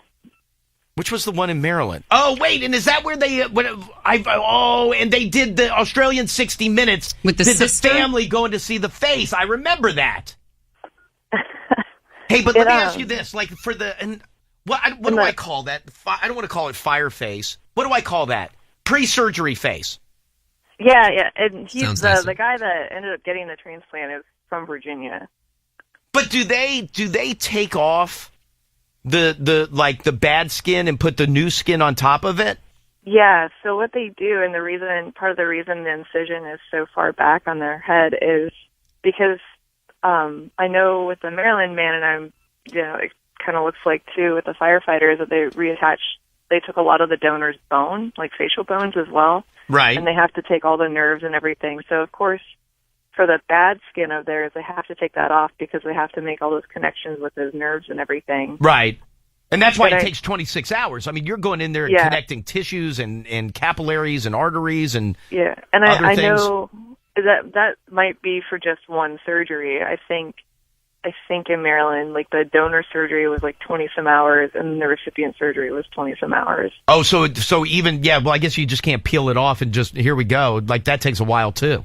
Yeah. Wow, that's fascinating. To answer your other question, no. If you sign up on the donor registry, face transplant is not included. That is something that they would approach a family about if they were an eligible candidate for face transplant. How would you know? What about skin? Just skin. Skin is considered tissue. It's not considered an organ transplant, so it depends what state you're in. But I think, I'm not even going to say that because don't quote me. In most states, tissue is also included under organ designation. In some states it is not, so you would have to go back and ask the family for that. I have a question, though. What would they use my skin for? They usually use it, so it's not like skin off your face or anything. It's skin off your back, off your legs, and it's either a thin or a thick layer, and they use it for burn victim treatments. Oh, okay. All right. For wound care, for stuff like that. So they would just shave off like a good portion of my back and give it to somebody. It depends. Like, sorry, that's one way of doing it. Another method is it's called full thickness, and where they take the skin down to the muscle, and they usually use that for, say, our firefighter may have had to have that kind of a transplant beforehand, right? Where he needed the fat tissue underneath the skin to fill in spaces. Yeah, and I'm thick in my skin, so that'd be good. I could help somebody out there. Wow, that's fascinating. But I got to tell you, I got so wrapped up in this story. I mean, it really is fascinating what they can do. It's amazing. They took off a man's face and put another man's face on there, and this dude's going to be awesome. Mm-hmm. Yeah, that's unbelievable to me. I don't know how you watched it, but good for you. Oh, I do, or I used to do the like the tissue stuff, like taking that off of people. Right. So. Ugh. You're a better person than I am. And it's so emotional, too, because remember, somebody is losing a family member, a life, and they have to make that decision to say, yeah, this is okay. Well, you know what, Diane, write that down. Anybody can take my skin. Doesn't matter to me. Right. They can have it. They can have my skin. They can have my face, whatever they want. Whatever they want, they can have. All right, very good. I appreciate it. Thank you, doctor. Not a doctor, thank you. Whatever. You're the same thing. All right, let me do this. Let me take it. What? See you, dude. Let me take a quick break. We'll come back. Diane's got some news after that. It's November Wham, $500 walking around money. Elliot in the morning. Diane, let's get into some news, please. Authorities in Belgium charging 2 people in connection with the Paris terror attacks that go back to Friday night. French fighters hitting more targets in Syria. At least 128 raids happened overnight. There's also news today that 3 people have been arrested in Germany in connection with the attacks. The person that everyone they are moving. Good for them. That everybody is continuing to look for. They had raids in Brussels, Belgium, but they said that Salah Abdel Salam is still on the run. And that's my 8th terrorist that we're looking for. And obviously considered to be armed and very dangerous. Meanwhile, Capitol Police and other authorities in and around Washington saying you will see an increased presence and visibility of law enforcement in the wake of what happened on Friday. They're also calling on people to be more vigilant about reporting anything suspicious. Right. And like we were talking about earlier, keep in mind, D.C. is always under a heightened security. And it just, ever since 9/11, that's how it's been here, and that's how it will continue to be here. But when something like this happens, and then, I mean, listen, if ISIS is going to put out a video and say that they're coming right after you, based on their history and what they've pulled off in the last couple of weeks, you can't ignore it. You can't ignore it. Right. You have to go, okay, well, maybe they're being honest, maybe they're not. Maybe they're doing it just to scare, maybe they're not. But you can't just ignore it. So when they say that there's going to be a heightened sense of security, it's going to be far more visible than it normally is. Normally, you have agents all over the place that just kind of blend in, and that's their gig, and that's what they're doing, and they're trailing people, and everything's fine. Traces of explosives found in the debris of the passenger jet that crashed in Egypt last month. They said a senior official said 2 employees at that Sharm el-Sheikh airport have been detained in connection with the bombing. They believe it was a bomb equivalent to the size of about 2 pounds of TNT that exploded on board that aircraft, killing all 224 people on board. There was a magnitude 6.7 earthquake that struck within the last few hours off the west coast of Greece. Apparently one woman was... Did they also have one just a couple of days ago? That was pretty significant, yeah. They said this morning's was either a 6.7 or a 6.8. At least one woman killed after a building collapse there. Charlie Sheen sitting down with Matt Lauer to make his big announcement that apparently everybody believes is going to be saying that he is HIV positive, although he has apparently been having regular blood tests and it shows the virus is undetectable in his system. We will see. There's also a sidebar story that says... What if he's just announcing a new comedy tour? Probably not. But he's been turning into quite a hermit, has been paying different escorts $30,000 a night to basically hang out at his house and smoke crack with him and watch his old movies.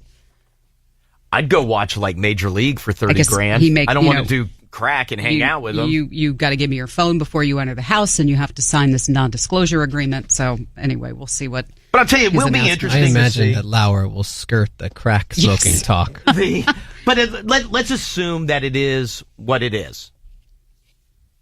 In the next coming days, is that when we start hearing about him having unprotected sex and not saying anything? Like, that just doesn't go away. Like, that's illegal.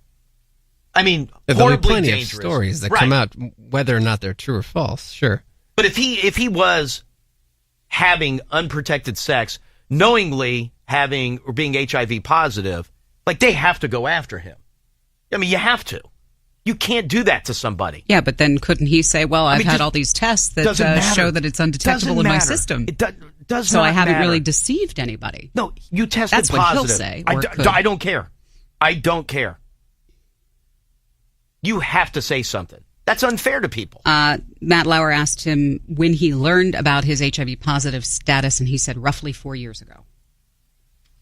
So that's well over 2.5. So, roughly 4 years ago is when he was touring around doing the Torpedo Tour, jacking himself full of steroids. That was called that earlier. In the midst of all the freakouts with the goddesses and winning. That's back when winning, Yeah. awesome, Tiger blood. More on that coming up. The Cincinnati Bengals suffering their first loss of the season last night, falling to the Texans 10-6. Houston's backup, TJ Yates, took over in the third quarter after Brian Hoyer suffered a concussion and had to leave the game. Yates then went 5 of 11, 69 yards and touchdown. How many yards? 69 yards? Yeah. Oh, for God's sake. The NFL suspending injured Redskins defenseman Junior Galette for 2 games that goes back to an incident that happened in January, domestic violence, but charges were later dismissed. Right, but the league still came in. So he's out for the year, meaning he still gets paychecks because he's on injured reserve. So he can serve the suspension while he's serving his injury or being out on injury, but he'll just give up 2 checks because he's still getting paid. So now he just won't get 2 checks while it's going on. Speaking of injured reserve, Cowboys are expecting to get Tony Romo back this week in time to play Sunday against the Dolphins. They have gone 0-7 in his absence. Baseball, Chris Bryant and Carlos Correa voted Major League Baseball Rookies of the Year. That's pretty good. Good for both of them. Happy with those? Good years. Oh, yeah, very much so. 76ers still winless on the season, 0-11 after losing to Dallas 92-86 last night. The Wizards and the Bucks tonight at Verizon Center. French national team will be at Wembley Stadium tonight to play England in a friendly. Security obviously tightened around the team and the stadium, and they will honor the victims in France prior to and during the game. Are you going to watch that today? I bet they do that nicely. Or would that even be on TV? I know the game is 3 o'clock our time. That's the only thing I know. I didn't look at today's soccer coverage schedule. That'd be pretty good to watch, though. That is a look at news and sports. Hi, who is this? This is Jennifer. How are you? Jennifer, I am doing fantastic. Jennifer, it's November Wham time, and I'd like to give you $500. That is excellent. Thank you so much. Absolutely. Happy to do it. So listen, you hold tight 1 second for me. $500 is yours. You can do whatever you want with it. I hope you have some fun with it. But if you hold tight 1 second, Kaylee will get some info from you. And Jennifer, enjoy your $500, all right? Perfect. Thank you very much. You got it. Hold tight 1 second for me, please. Another $500. Good for Jennifer. We'll do it again tomorrow. What is today? Tuesday or Wednesday? Today's Tuesday. Yes. So you get the remainder of this week. So Wednesday, Thursday, Friday. And then we'll do Monday, Tuesday, Wednesday of next week, and that'll get us into Thanksgiving. So you still have 6 days to be able to get your $500 with Elliot in the Morning's November Wham, which is awesome. So you still have another 6 days to try to get your cash. And then, then after that, we'll be into the week of Elliot in the Morning's holiday concert. I have tickets for that a little bit later on. Also, Diane, do me a favor. Will you pull out the, where was the Santa Mall story where it was costing people? Was it like $75 or something to go see Santa? It was somewhere in Jersey. It was in Cherry Hill Mall? Cherry Hill Mall, that's South Jersey, just across the water from Philly. Is that like fancy area? It's nice. I mean, Cherry Hill, New Jersey is nice. I dated a girl from Cherry Hill, New Jersey. It's very nice. King of Pizza is in Cherry Hill, New Jersey. But yeah, no, that mall's decent. But then, here's the thing that I don't understand, though. So there was like this whole big thing where it was like $35 to $75. It was like a whole experience. It wasn't just for getting the picture of you on the lap. Yeah, no. Like you go through, and then there's like some video stuff, and it's like a whole presentation. Virtual sleigh ride. But I think they said that like that experience exists at 2 malls, like across the country. I've never seen, like they showed a clip of it on the overnight news. I've never seen anything like that before, where there's that whole experience. But I guess last year it was free for the same experience, but now all of a sudden they went to go charge anywhere from $35 up to $75. What was the difference, though? Like, why is it like if you just show up at a mall, and I can't remember the last time we took the kids to sit on Santa's lap, but like, how much is it at like just the regular mall to sit? I mean, you go through. They probably take like 5 or 6 pictures, and then you buy pictures. I guess if you are okay with them. Wait, so if you go through and you sit on Santa's lap and you don't like the pictures or you don't even take them, that you can just do that? No, you can't. Like just walk. I would imagine. What if they were like 5, 6 horrible pictures? I would imagine they would say, okay, well let's. But they're popping. The images are popping up. I would imagine the person behind the cash register. You would go take new ones, right? Yeah. But you got to buy something. You can't just. No, but what I'm saying is like I can't just take Tyler to the mall and say, listen, go tell Santa what you want, and then we just leave. Like, you don't just get to do that. I don't know. We have to avoid that corridor altogether. Why? So I'm not there yet. Wait, what do you mean you have to avoid the corridor? Photos with Santa? Might as well be a monster. Yeah, first few years. I mean, all the pictures are for crying.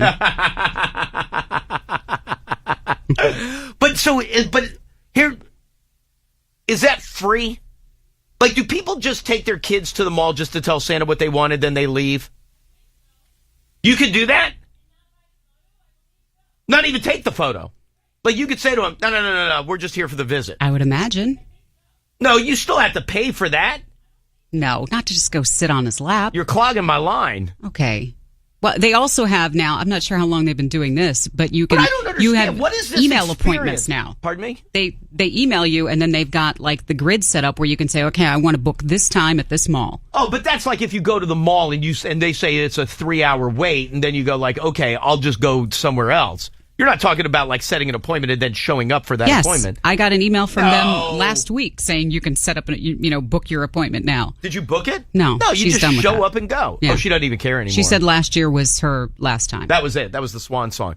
Well, I don't understand how this experience exists, though. Like, I've never even heard of that. Sounds more like an amusement park. I've never seen it either. And I didn't see the video. You said you saw a video. I saw like a quick video where they showed like these 2 girls who are like, I really like then there was like some video screen of like some skiing thing. But they said it's like the whole thing will take you like 20 minutes to do.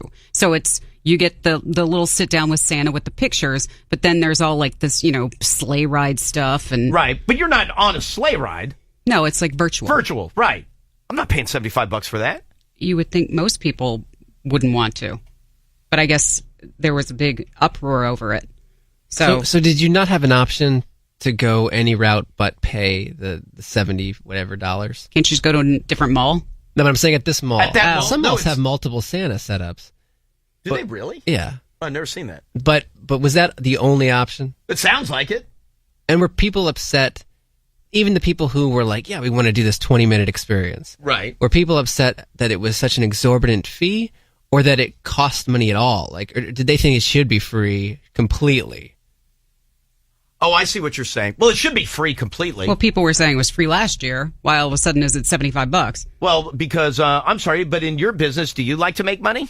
So this immersion interactive experience, right, was free. Last exact year. same thing. 2014 was free. Exact same thing. Well, that's what Diane is saying. I don't know. Then, Diane is telling you. Yes. I feel like people have a right to be upset. Okay, but listen, we're all in the business to make money. So I'm going to have to charge something. Like, this thing doesn't just show up and pay for itself. Yeah, but you knew you were going to pay if you order the pictures. Yeah, but then you would get people like me who I would just pull my phone out and take them myself. Which is why they always yell, no phones, no phones. Yeah. But that's why I think you have to pay no matter what you do. I don't think, forget this mall, this whole, this whole package. If you just showed up at any mall and Santa's there, you can't just go sit on Santa's lap for free. I would almost wonder if you went at an off time and just maybe you can't afford it. Maybe you can't do the pictures. Then and you don't just come to my Santa. You just said, hey, listen, I can't afford this. Is it okay? I mean, I'm sure if you asked nicely and it was an off time, you would hope they would let you do that. In the spirit of Christmas. Elliot, Santa is not. No. Because then if I do it for you, I have to do it for everybody. People have the right to say no, but I don't think it hurts to ask. That was the big thing about... I'm still saying no. Okay. Well, I mean, that was the big thing about people saying, like, well, God... Can I come to your office and just take whatever I want for free? Boy, this Santa's a dick. This Santa understands how business works. Okay, well, they are making money from people, but... Right. If... Oh, so there are like times when you go to a restaurant, only some people should have to pay? No, I'm not everybody saying that. should pay. This is somebody who wants to do something nice for their kid at Christmas. You would hope they would throw you a bone. I'd like to do something nice for my kids at dinner. So hopefully all the restaurants will throw me a bone. No. It's different. But that's what you're saying. It's different. Not really. Yeah, it is. I would like to get toys, but I don't want to pay for I'm not it, asking so you give them to me for free. I'm not asking you to take any pictures. Does Diane not understand how business works? They're still making plenty of money. Yeah, you know how you make plenty of more money? By charging everybody.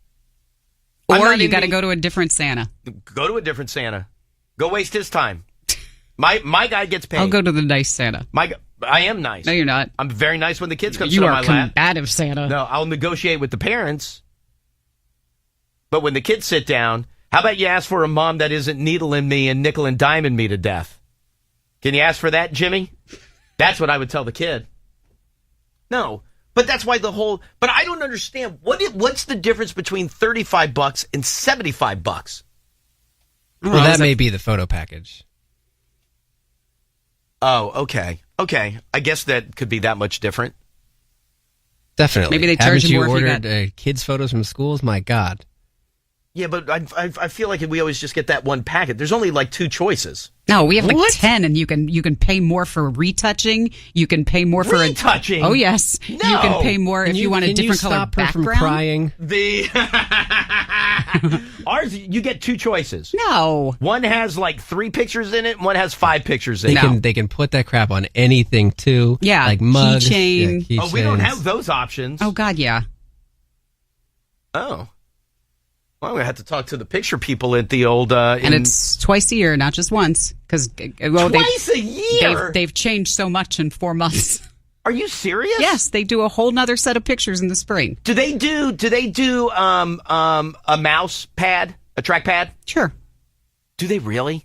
Yeah. I saw somebody who had that done. That must be where it came from. By the way, so here's the closest mall to us geographically. That has this experience? That has Santa. No, I'm just talking about price, because you were shocked that maybe $35 to $75 was the jump if you got the photos. Wait, but what are you looking up? They have a Santa setup. So you're looking at like Montgomery Mall. I'm looking at the mall closest to us. Okay. The cheapest package is $24. Oh, suckma. $49 for their premium package. What do I get in the premium package? 3 wallets. 4 5x7s, 4 4x6s, 4 3x5s, 8 wallets, a free high-res photo on a flash drive, and a free digital downloaded included with your photo package. So then I get the picture to have forever. Oh no, I didn't mention that you have the rights. Oh, that's the big thing with like wedding photographers. So that's what you get for $50. What do you get for? Wait, how much is the cheapest one? 24? 23. And how many pictures is that? Just like the one 4 by 6. Okay, that's it. Plus a free $10 gift card from Shutterfly. Whoopie F. That's so you scan it and make your own copies. Does it? You don't have the rights, Diane. Sure you do. No, you don't. You can scan those and make your own copies. Right, and I can send my lawyer after you. Why are you trying to because everybody does it. Well, I don't know, officer. Everybody else was speeding. Okay. Well, that's exactly the same. But everyone says that if you don't get the package, it's free. No way. No way. This is Ann on Twitter. I take my son every year and never buy the photo. When they ask what package I want, I say none of them. Already talked to Santa. And that's free? That's free. That's a great move. That's a great move. Don't come to my mall. But I've never done it. I've never had to bring kids to. I've done it as a kid myself, a child myself. I think we took our kids twice. Are you pressured? Like no, there's no pressure at all. I did sometimes it's a line that's of decent size. I've seen that obviously at the mall. Don't go with Lindsay. Don't go with Lindsay. Why? Because while one of you is trying to get him to stop crying, they already have the other one with their hand in Lindsay's purse, asking him which package they want to pay for. No, he'll never. My son will never visit Santa. He can't take it emotionally. But in the time, because they don't have a lot of time to pressure you. But they don't have that much time. Yeah, they do. Yeah, they do. How is that? Why the line is so long? Yeah. Oh, that's because you're because of the sales strong-arming pitch. me. You're strong-arming me. Okay, then I can't go either emotionally either. No, they strong-arm the hell out of you. Did you ever go see Santa? Even you who hates clowns? Really? Did you cry the whole time? Would your mom buy you the package? No. You were that family? So you would go through and they would say to your mom, hey, beer flu, what package do you want? And she'd be like, none of them, already talked to Santa. Boom! Come on, Kaylee. So you never bought the package? And would they charge you for that? Ooh, not at my mall. My mall Santa. You're gouging Santa. No, I'm business Santa. You want to sit? You got to pay. You want pictures? You got to pay some more. You want premium package? Pay. But you're not just the people behind you. Or if I know, I would also make you declare ahead of time whether or not you're buying the package and make you because do then it. That makes your visit shorter. Hi, what would you like? Thank you. Now somebody that's paying, hi, what would you like? Ho ho ho.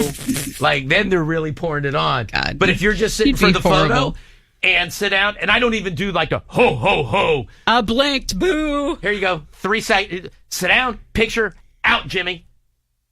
Paying customer comes in. I'm stroking the kid's hair, like I'm talking to him.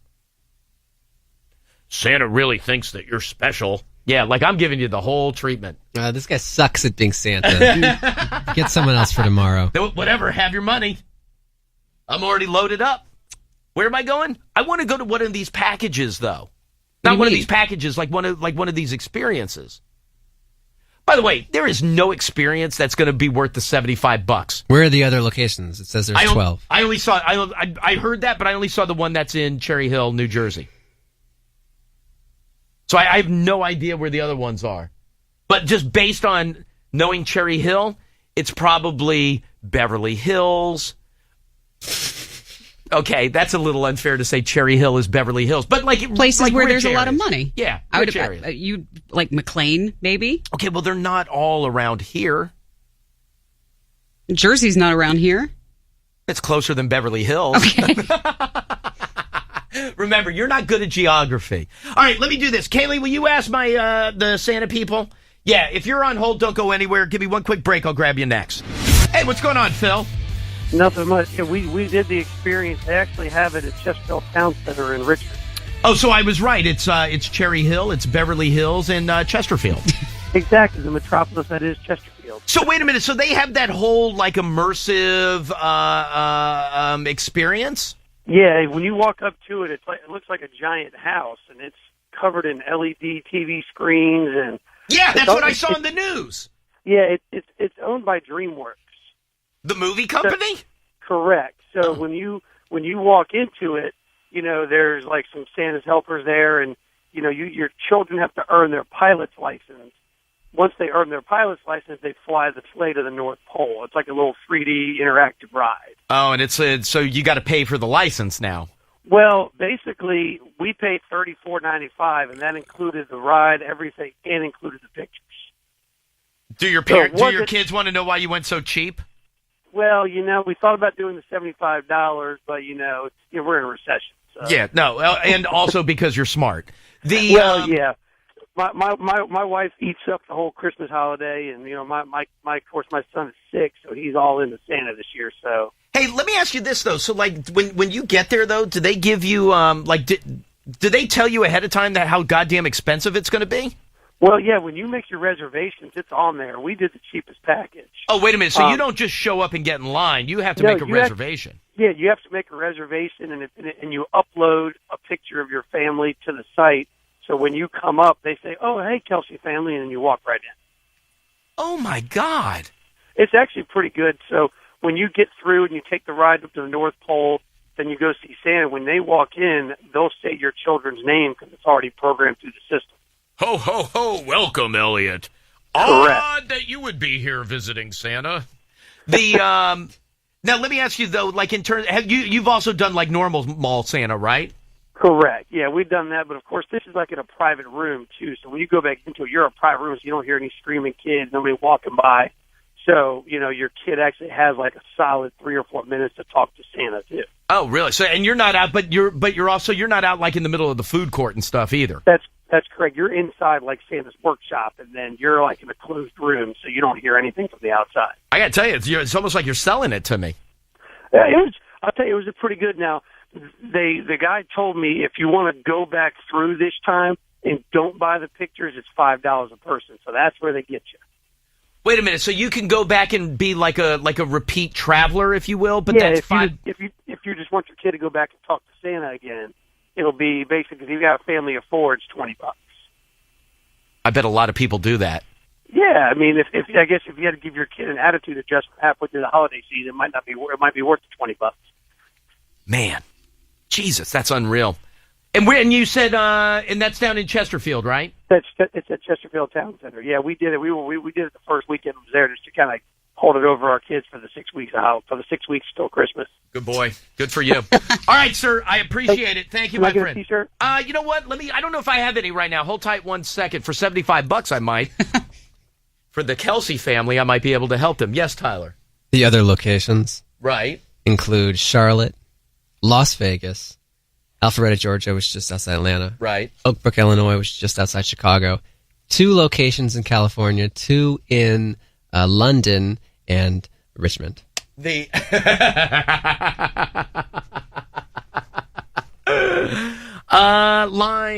5. Hi, Elliot, in the morning. Hi. Hi, who's this? This is Tanya. Hey, Tanya, how are you? I'm good. How are you? Good. What can I do for you? I signed my daughter up yesterday for the one at Chesterfield Town Center. Oh, a lot of people are going. What'd you say? No, I said a lot of people are going to that one. It seems to be the popular one. They charge you more money for how many people you have. Like, because it's just me and my 2 daughters, it's $35. The more people you have, the more expensive they get. Well, wait a minute. What if you just want the $35 experience, but there's 10 of you? Then you can't get it. So what do they jack it up to? They have, I think it's 3 different ones that you can do. One's like the 35 one is like 50-something, and then one's like 75. Ooh, man. Hey, let me ask you this. Do you ever take your kids to the mall and just have them talk to Santa, but then you don't pay for the package? No, I haven't, but yes, you can do that. How have I never known that? Because, by the way, that is right up my alley. But how have I never known that you can do that? I always get the pictures because I had family out of state. Right, and you can't hide money. And stuff like that. Yeah, but you could also have somebody who's standing on the other side of the stanchion just whip out their phone and take the picture for you. You're not allowed to have your phone out. I'm on the other side of the stanchion, thank you.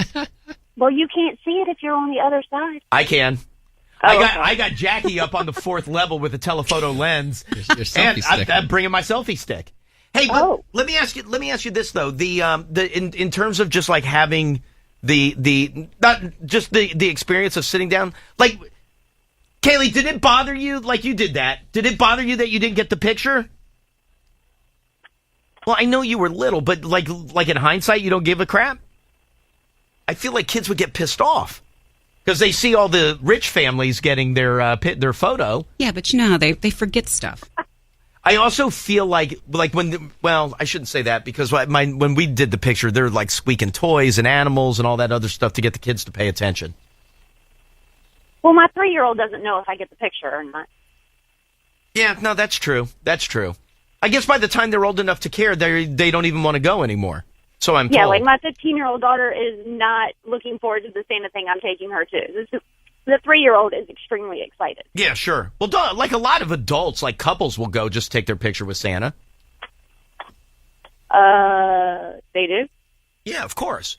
Like you would, yeah, no, there's one right there. Star Wars Scott. He goes and takes his picture with Santa. Is that recent? I think so. Yeah. No, but there are couples. Hey, thank you, ma'am. I appreciate it. There are couples who will go and without kids just to take their holiday picture. I have seen that. Yeah. Yeah. You're paying. By the way, parent ain't coming in and sitting for free. Or an adult. A lot of times the parent has to do it if the kid's freaking out. No. What I'm saying is I don't want you and Scott coming in by yourself because every year you take a picture. I don't want you just coming in and asking for something and then leaving. You know, the other thing I don't want the engagement taking place right in front of me. Oh, is that another one that's popular? Haven't seen that. Oh, I guarantee you that's taking place. Oh my God. Like if you're, let's say Diane and I are dating, right? And Diane's all like, oh, I love Christmas. Everything's Christmas. I've got, my whole house is like covered in mistletoe. She's got the mistletoe belt buckle.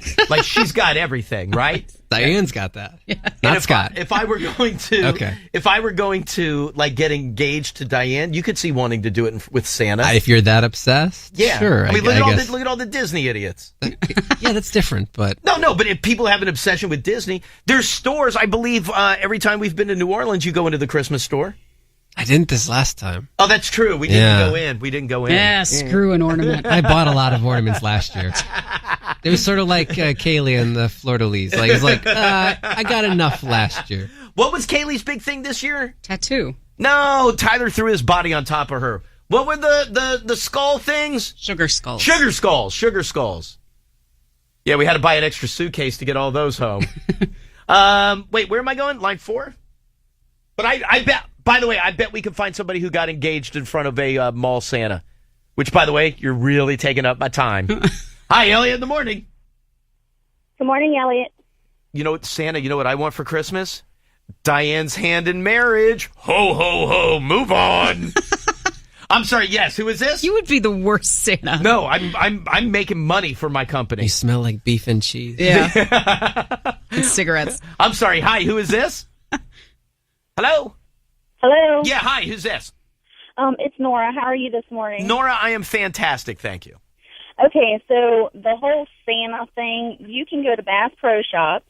They have a workshop. Your kids can play toys. They can make crafts. And you get the picture for free. So it's all free at Bass Pro?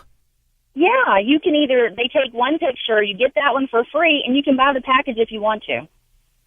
Wait, say that again? At Bass Pro Shops, they have a Santa workshop. No, you get one free, but if you want a package, then you have to pay on top of that? Yeah. You know what? That's smart. You get the one picture free, and then if you feel like getting the package, you get the package. If not, okay. And anybody can walk up. You don't have to have a reservation. Now, they do have like these color-coded things where you get to go at a certain time. Right. But other than that, it's pretty cool. Your kids get to make a craft. They get to color. They have the little shooting game set up for them. All kind of stuff for free. Oh, are you shooting Blitzen? Get him! No, but I would imagine that the time that you have to show up leaves you plenty of time to kind of peruse the store. Exactly. There you go. But you know what? Then that's on you. You should have enough restraint to not want to buy everything. I'm fine with that. Yeah, it's really cool, and they have a great Santa. Very cool. Right. Real beard or fake? Real beard. Damn right Bass Pro knows how to do it right. That's correct. All right, very good. I appreciate it. Hi, Elliot in the morning. Hi there. So I just visited Cherry Hill this past weekend, and my friends were talking about how you actually cannot go to the Cherry Hill Mall to enter unless you purchase tickets in advance. And all the tickets through the end of December were sold out by the end of October. So you know what? Then you don't even you have it doesn't even matter, Santa. You can do whatever you want. We can hang out here all day. I already got paid. Exactly, sold out. Hey, they're done for the season? Was it all was it? How much did you spend? I'm sorry? How much did you spend? Oh, I didn't go. It's my friends that do it, and they said it's at least $100 easy when they get you all the extra packages. $100. But it's all sold out, so they don't care. Yep. Bitch You're all done. you want. You're done next year. Man, that's unreal.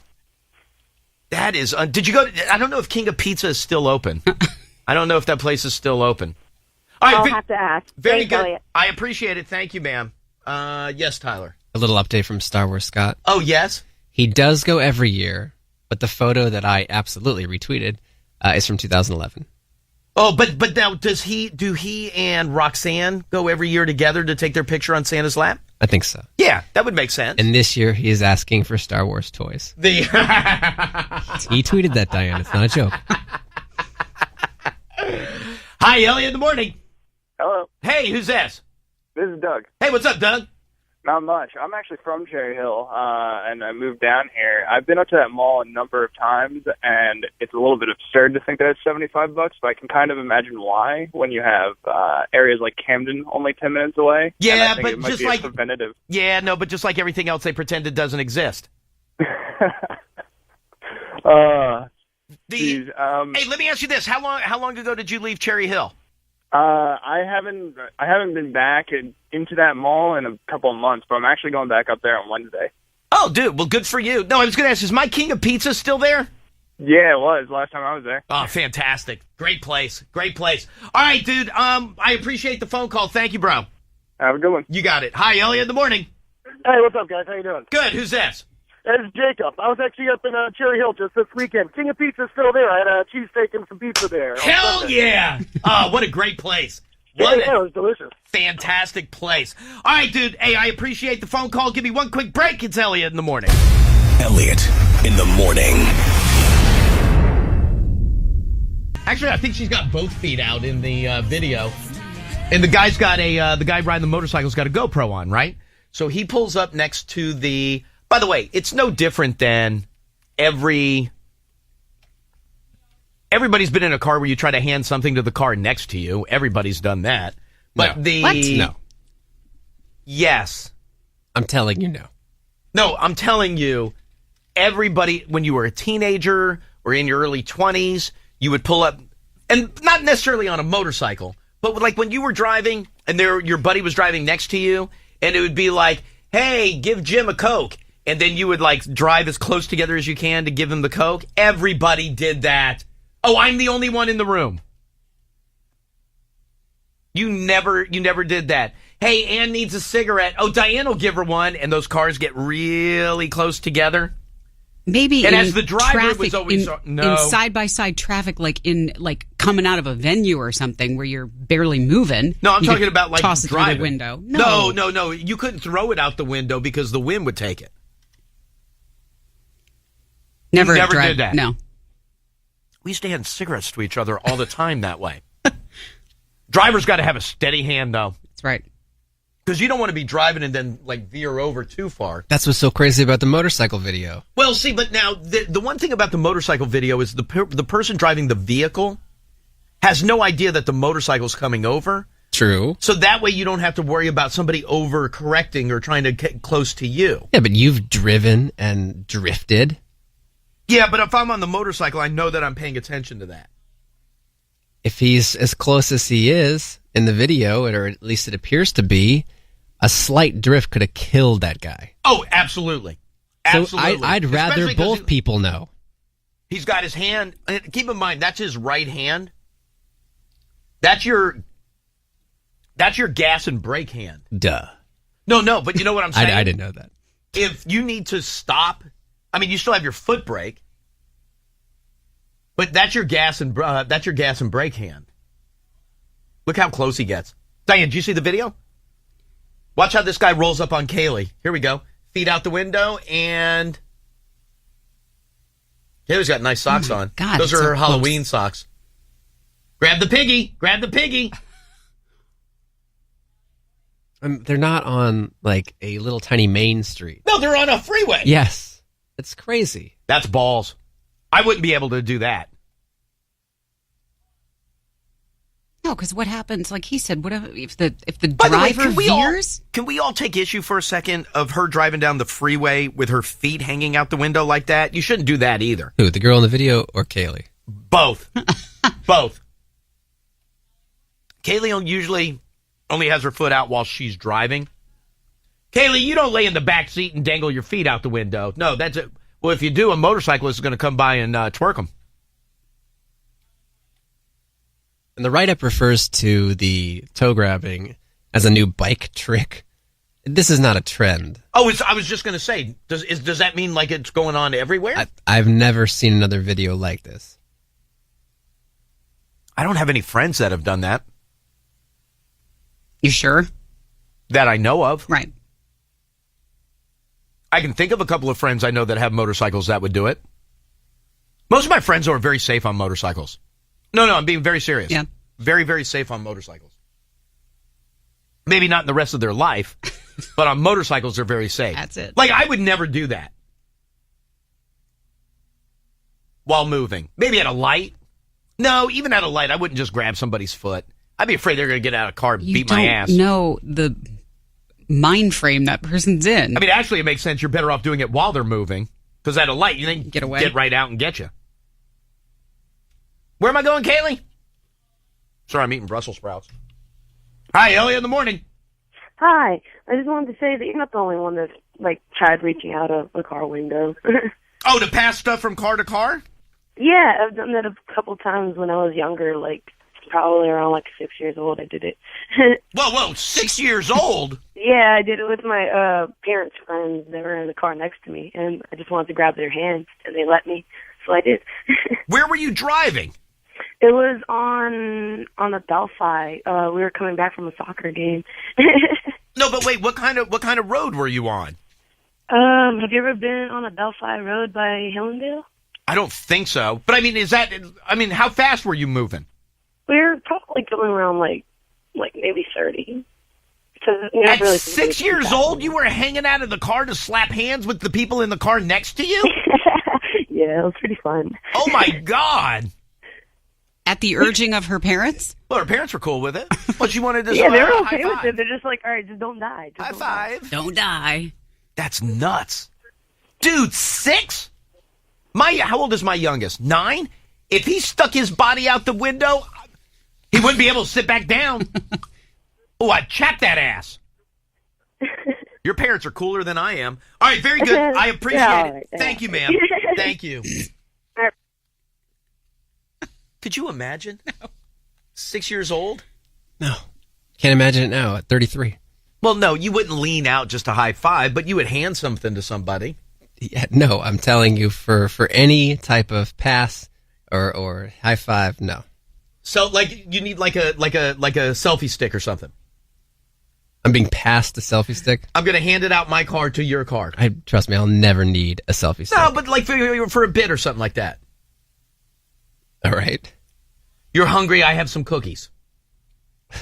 And I'm going to hand them to... Oh, well, you have oysters. Line 8. Hi, Elliot in the morning.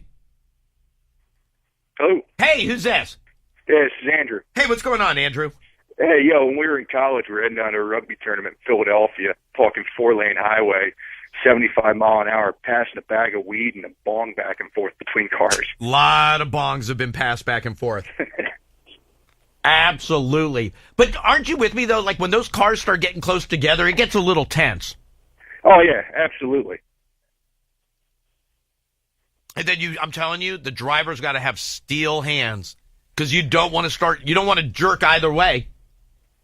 Well, there always like... Dead knuckle, white knuckle the whole way. Hey, thank you, sir. Isn't there always like once or twice a year where you get somebody gets pulled out of a car because somebody pulled away from them getting close together? What? Yeah. What are you talking about? Once or twice a year that happens. I feel like that story pops up once or twice a year. So they're pulled out of the window? Yeah. I've because never they're seen handing something to somebody and then they can't get themselves back in. Sometimes you really get out of the car. Well, I mean, if I just stuck my hand out like that, look how close I have to get to the car. But if I'm all the way out here, now you see what kind of room we're talking. And then I'm you're out. falling. So Kyle on Twitter, who wrote, did a beer handoff at 80 miles per hour this year. There you go. Is lucky to be alive. He could have fallen out, sure. I hear there's 1 or 2 cases a year. I guarantee you, if you look that up, there's 1 or 2 cases a year. Diane, you look that up. Okay. I'm telling you, there is. Where to, Kaylee? Line 4? But can we also find out, is this a thing that motorcyclists are doing now? Like, am I not keeping up my motorcycle end of things? I think, I have gotten close enough. At one point, I have knocked on somebody's window on my motorcycle. Well, you're at a light. Yeah, because they weren't paying attention to the fact that there were motorcycles.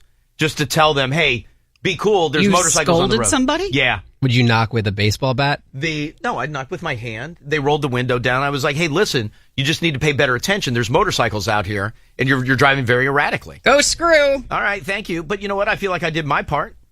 And I bet as he pulled away from the light, he may have cursed me like crazy, but I bet he paid better attention. Let me go cut that guy off. Did you say 4? Hi, Elliot, in the morning. Hi, is this me? Yeah, hi, who's this? Yeah, my name is Joel, and I know what you guys are talking about. I've seen a video online of this guy on a motorcycle on a GoPro, and he was riding alongside this lady in I'd say a Ford Explorer. I saw it on YouTube, and she left like a cup of milk, like a coffee cup mug of milk, and he grabbed the cup, and then he just like riding alongside, and then knocked on the lady's window and handed it to her. You know what? That I think that's sounds pretty cool. vaguely familiar, where it's on top of the car, right? And he takes it off the car and hands it to her. No, it is actually on the rear bumper. Oh, really? No, that doesn't sound familiar. I'll have to look for that, though.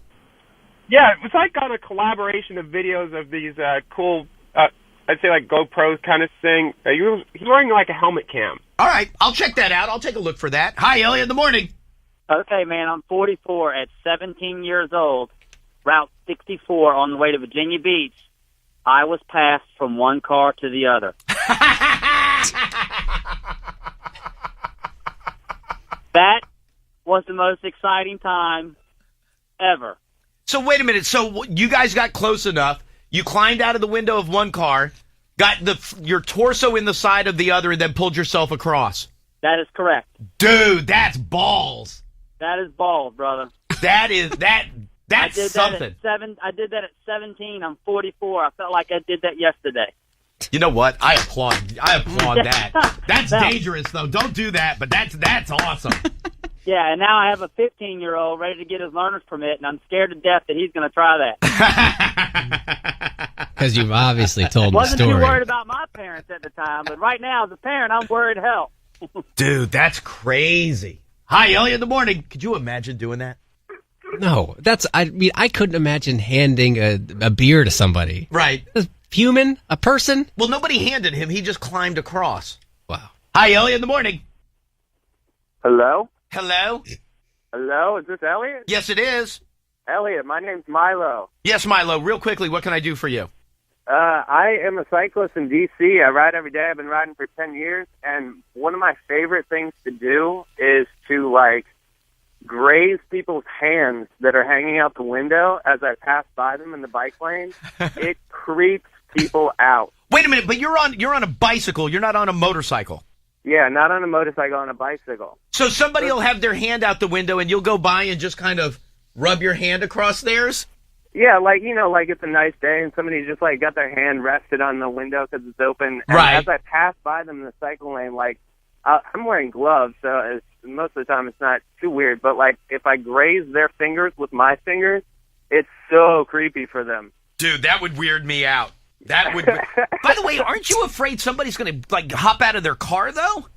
Most of the time, people are stopped, and I'm able to just keep going. It doesn't even affect me at all. That they get creeped out, and I keep going, and there's no more interaction after that. Man, that's something. All right, dude. Hey, listen, I appreciate the phone call. Thank you, my friend. Yeah, take it easy. You got it. One quick break. We'll come back. Diane's got some news. After that, your tickets to Elliot in the Morning's holiday concert, plus passes to go backstage and meet Fall Out Boy. Elliot in the morning. Diane, let's get into some news, please. Two men who were allegedly with Chief Paris shooting suspect Salah Abdulsalam on Friday, hours after the assault happened, charged with participating in a terrorist activity now. The men, identified as Hamza Attu and Mohammed Amri, accused of picking up Abdulsalam from Paris and then taking him back to Belgium early Saturday. They said they were just called and asked to pick him up and drive him back to Belgium. And that could be the truth, but they are going to pinch and pinch and pinch until they find him. Growing number of states refusing to accept Syrian refugees in the wake of the attacks in Paris. Michigan and Alabama were the first states in the United States to refuse relocating them over the weekend, and now other states that have joined the cause: Oklahoma, Nebraska, Louisiana, Florida, Mississippi, New Hampshire, just to name a few. Yeah, I feel like you saw a couple early yesterday, and then you saw, I feel like kind of I don't want to say the breaking point, but the turning point was once Jindal went, then I feel like you started seeing a bunch of them go. Well, one of the first people to speak out about the incidents, Republican Robert Bentley, is the governor of Alabama. In my heart, I feel for them. But in my head, I realize that I have to try as governor to keep the people of Alabama safe and make them secure. State Department is saying that their refugee status would give them both legal status in the U.S. and their freedom to move from state to state. And wasn't it Ted Cruz who said that only the Christian ones would be the ones? No, I'm being serious. I think that was his statement, that it was just the Christian ones would be acceptable because they wouldn't do anything. Okay. Apparently there are 85,000 total refugees expected to be resettled in the United States in 2016. Right. Also, the case of the dog in Midlothian. You remember this case several months ago where the woman took her dog to be groomed at the local Petco, and then, unfortunately for her, she went to go pick up the dog, and the dog had died. Oh, that's right, yes. So I guess the two women who worked at that store charged with animal neglect are going to court later on today. The 2-year-old golden retriever, Colby, according to the owner, she believes was left in a drying cage too long. Although Petco had disputed that, saying that they didn't use any heat to dry him in the drying cage, but I guess they accepted responsibility. Maryland Governor Larry Hogan announcing yesterday that he is 100% cancer-free. You know what? Good for him. After 6 rounds of chemo over the summer, he says they have eradicated all of his non-Hodgkin's lymphoma. He said that doesn't mean I'm cured. I acknowledge that, but he did say I still feel like such an a-hole every time I see him on TV. Remember, I was trying to I had him having diarrhea. That was his medical condition. Because he had to bow out of something. He had to bow out of something for a medical condition. I was like, dude, come on, just come clean. You got diarrhea. Marriott International will become even larger as they take over the Starwood chain. This is a $12 billion deal that will make them the world's largest hotel company. Wow. So that would be 5,500 properties, more than 1 million rooms around the world. And so that will pop them up to number 1, and then Hilton's still at number 2. Yeah, that transaction expected to close sometime middle of 2016. Everybody talking about Charlie Sheen and his big revelation this morning that we all expected after the news came out yesterday, that he is HIV positive. He said it was a hard 3 letters to absorb, but he said it is impossible that he infected anybody else. He does not know how he contracted the virus. He said he found out about his diagnosis roughly 4 years ago. About 4 years ago, right. And he says he has paid out millions in order to keep it a secret until now. Upward of $10 million from people who he says were shaking him down in order to, or they were going to go public. And I guess there was one instance where someone that he was with had taken a picture of his medication and was threatening to sell it. So that's one of the shakedowns that he refers to.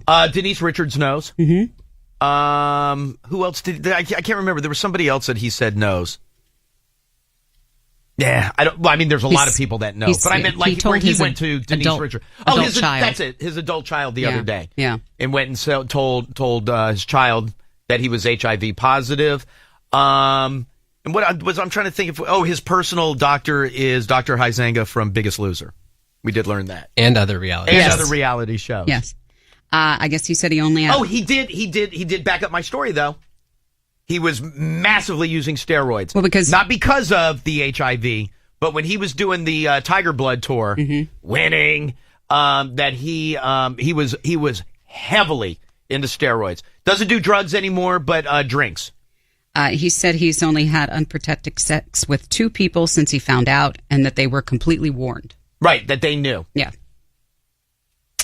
And they said that Dr. Huizenga from The Biggest Loser said... The Biggest Loser, Extreme Makeover, Workout, American Gladiators, Student Body, Dance Your Ass Off, Diagnosis Live, Fourth and Long. I mean, I can go on. And Charlie Sheen. But didn't Huizenga say that it's undetectable in his blood, but you can't say that you don't have HIV? He has it. Mm-hmm. So even though it may be undetectable, he can't go and say, oh, well, I don't have it anymore. It's undetectable. You have it. Once you have it, you have it. And I guess, and I don't know if there's a misconception or if there was a story out. He does not have AIDS. Well, that's what the National Enquirer headline is. That's right. But he is HIV positive. Sports, the Texans shutting down the Bengals to give them their first loss of the season. 10-6 was the final score. NFL saying that officials in the Jacksonville-Baltimore game made a mistake and that Baltimore should have won the game because the Jaguars were not set when they snapped the ball, which led to Elvis Dumerville sacking Blake Bortles and then picking up a face mask penalty, which gave the Jaguars their untimed down to kick the field goal. Check the win-loss column. That's what I look at. Sorry. Cowboys are hopeful to get Tony Romo back from injured reserve this week to play Sunday against the Dolphins. People very excited to hear Barry Trotz shifting Nicholas Backstrom back to the top line alongside Ovechkin in practice yesterday. Tell you, Kuznetsov has been great centering that line. He did not give an indication as to whether the two would line up next to each other tomorrow night. So we'll see. Listen, if your biggest problem is where you're going to slot your 2 top centers, that's a good problem to have. 76ers, unfortunately, still winless on the season. They fell to Dallas last night, so they are 0-11. The Wizards and the Bucks tonight at Verizon Center. That's a look at news and sports. Hello. Hello, who is this? Carly. Carly, how are you? Good, how are you? I'm excellent, thank you. I'm going to give you a pair of tickets for Elliot in the Morning's holiday concert. You will go see Fall Out Boy. You will go see AWOL Nation, Bastille, and the Struts. Also, I will give you passes. You will go backstage and you will meet Fall Out Boy. Oh my gosh, awesome. Thank you so much. So you hold tight 1 second for me. Kaylee needs to get some info from you. Hold tight 1 second for me, please.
Tonight with our buddy Andrew McMahon in the Wilderness. Please say hello to New Politics, please. Hello. Hello. Good How morning. are we doing? Good. Yeah, a Not little bad. day off yesterday. Yes. Yeah, yes. so it sucks that you got to wake up early on the next day. Actually, we've been up for about like 3-4 hours, just hanging out. No, you haven't. Get the hell out of here, please. Been up for 3 or 4 hours. How is we're pretty close with Andrew. How's the tour been? Amazing. It's so good. Yeah. He's awesome. Oh, Yeah. he's awesome, great, yeah. man. One of really funny and I know. extremely humorous guy. Yeah, no, he's fantastic. How did you guys end up going out with him? We played a couple of festival, like radio festival shows and other festivals with him this past year. Right. And we just kind of clicked because, of management and just kind of came together, and we were kind of a little afraid, to be honest, in the beginning because we're so diverse. Right. Or it was so different. And Andrew known for being a big dick, so I could understand why he would be nervous. Well, then we've been extremely lucky on this tour because he's been nothing but kind to us. But but it turned out being just like, it was a little like that first week and a half took some adjusting, but now it's just like. But adjusting in what way? Well, just in ways like his fans are so they're like, he's been doing this for such a long time, and he has like this following that is really sure, like dedicated, and maybe a little bit of an older crowd to some degree. Not that he doesn't have a young crowd, right? But, yeah, but I mean, he's been doing this a while, totally, through a couple of different incarnations, sure. Yeah, and our fans are maybe a little more, the concert thing is a little newer, so they just have to stay and see everything, and are just like, wow, So it took some adjusting, and also just is his family still on the road with him? Yes. Yeah, well, adorable. bet that's fun for you guys. guys. Oh my god, yeah. Cecilia's, well, thank God we have our own bus. So we're probably the same. We're about as mature as Cecilia herself. Yeah, we're on the same level. No, but it's great. The fans love the whole package of this roller coaster ride of different energies and emotions. Whatever. But I feel like in terms of like going out with other people, it's not luck, but I feel like you guys always are out with somebody decent. Now, I mean, or at least it appears that way. I have no idea what it's like. No, behind the scenes. you're totally right. We've been really Very lucky and lucky. blessed. With the Totally. tours. Yeah. No, I mean, I know that you wouldn't name any names, but has there been anybody where it's been like, you know what, the tour was good, but I'll never go out with them again? Oh, absolutely. Has there really? Oh, yeah. I think. All right, now I want you to name names, though. No, that we can't do. But that would be no, because it's not like in a way like there's not like a hate thing, but there was just like a little too diva, which is fine, but I mean, Hold on. oh Lord, now you're taking out the pen and the paper. Well, no, I just have to know. No, because you kind of let it go, but it has to be. No, actually, no. Actually, no. They were actually extremely nice. Yes. Well, you said diva, so I thought maybe. Oh, that okay. was- Yeah. You know what? No, guys, when it comes to rock and roll and stuff, guys can be divas as well. Trust me. All right, that's fair. But the other thing that I like, and I saw this, but during the course of this tour, you guys were also going out with. I just saw the PSA that you guys shot for it, where you guys have like a bone marrow registry that's kind of traveling around and doing it. Dude, that's awesome. I know that was great. That was we promote it every day on stage, and a lot of our fans, I love it. They like send us pictures and will tag us, and and a lot of that Love, Hope, Strength, right? Like the Cancer Foundation that has been out with us in every city, right? And they'll come and just like, wow, there's so many new fans, and it takes literally 3 minutes to do, and you just swab save the a inside of your person's cheeks. life. It's so wild. It's amazing. This is like modern science when it's best, I had a buddy. It's even possible. I had a buddy who donated bone marrow. Yeah. Through the, it wasn't through the, I mean, this goes back years. Yeah. But he ended up being a match for somebody. We were living in Philly at the time, and like the family was in, I want to say it was like Minneapolis or St. Paul, something like that.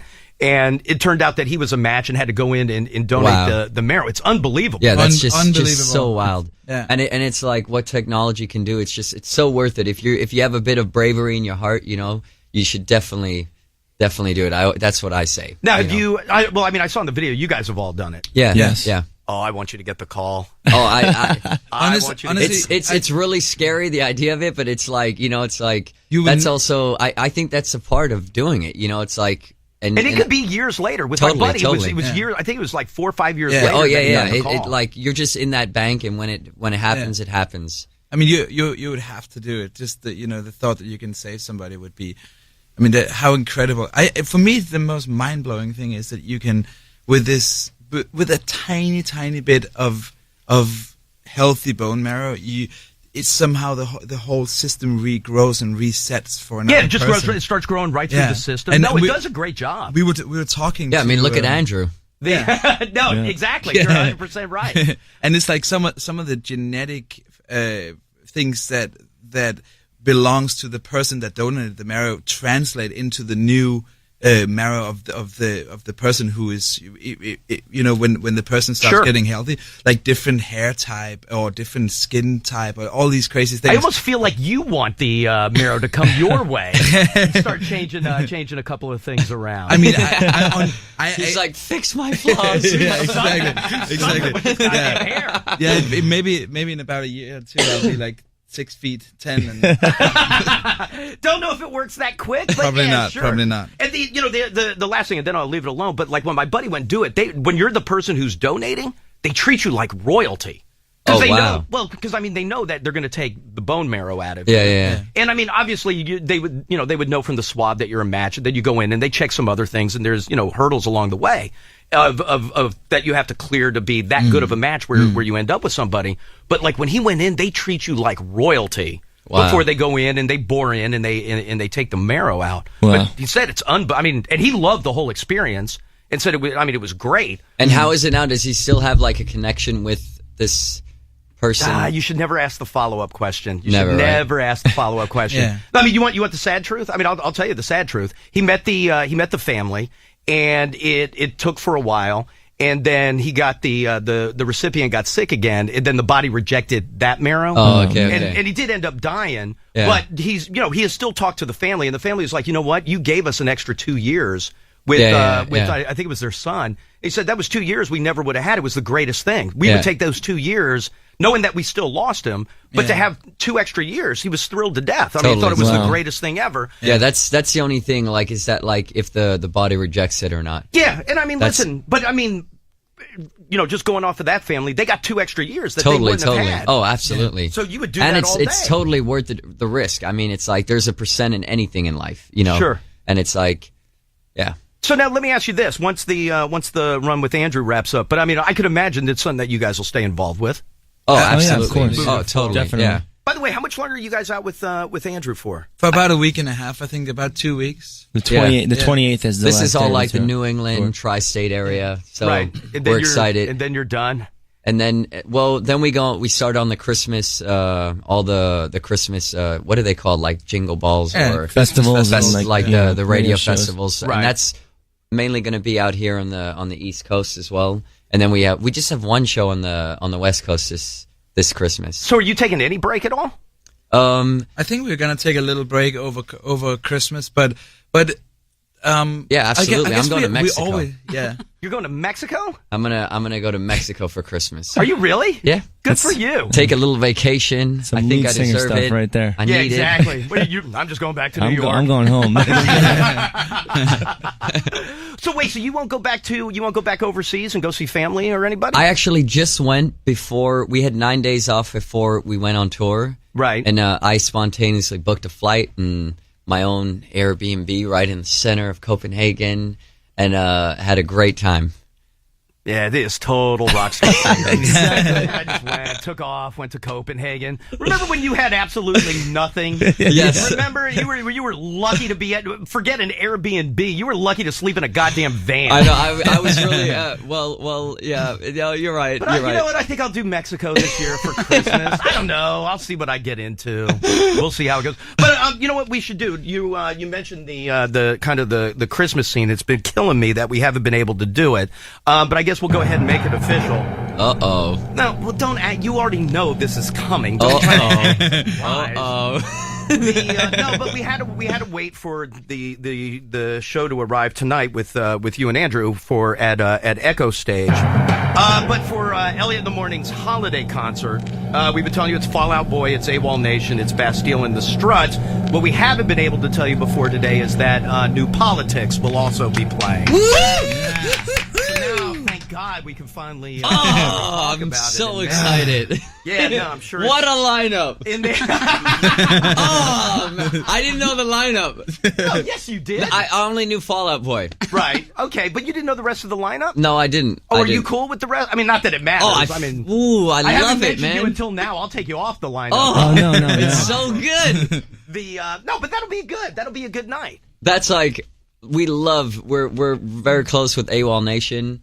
Bastille are just, God, That's this is going going to to be be a great show. such a great That's going to be lineup. an excellent show. Oh, good. I'm glad you're excited. Oh, I am. was I'm excited. so by the excited. time. I have to say also the Struts so awesome. Yes, so good. Then I'm looking forward to seeing live. I haven't Me seen too. them. I haven't seen So them. cool. I love the songs and stuff, and they're just this new like buzz and all creating this hype and stuff, and it sounds like really great music. So, But you know what? That's awesome because I feel like that is and like Fall Out Boy, our buddies. This is going to be like a great Christmas party. and then you'll leave. You'll go to Mexico. Listen, what a great way to end we'll this go back year. to work. Wait, so where are you going to go? You're going to go. Lewis is going back to New York. Where are you going? I haven't decided yet. I might do Denmark, but I actually think, you know what? Okay, so here's the thing, and this is gonna sound a little weird, but when we travel so much and you're on all these planes all the time, you don't want to do anything. I actually don't want to do it. Yeah, so what I like doing is, I like to be home and doing as little as possible, even though you always end up working and doing stuff. Right. But it's music, so it's not really work. So, Yeah, but like when you say be at home, you mean New York? Yes. Yeah,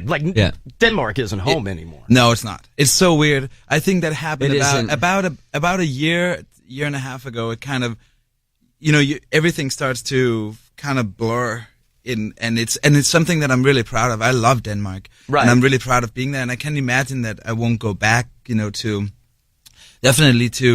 maybe at some point spend some months there and stuff. But this is my home now, and yeah, it's just slowly become that. And Right. I That's love awesome. America. I That's love great. America. Like when I was there recently in was it August, at the end of August or something? It was right before we started on tour and we released the album and stuff.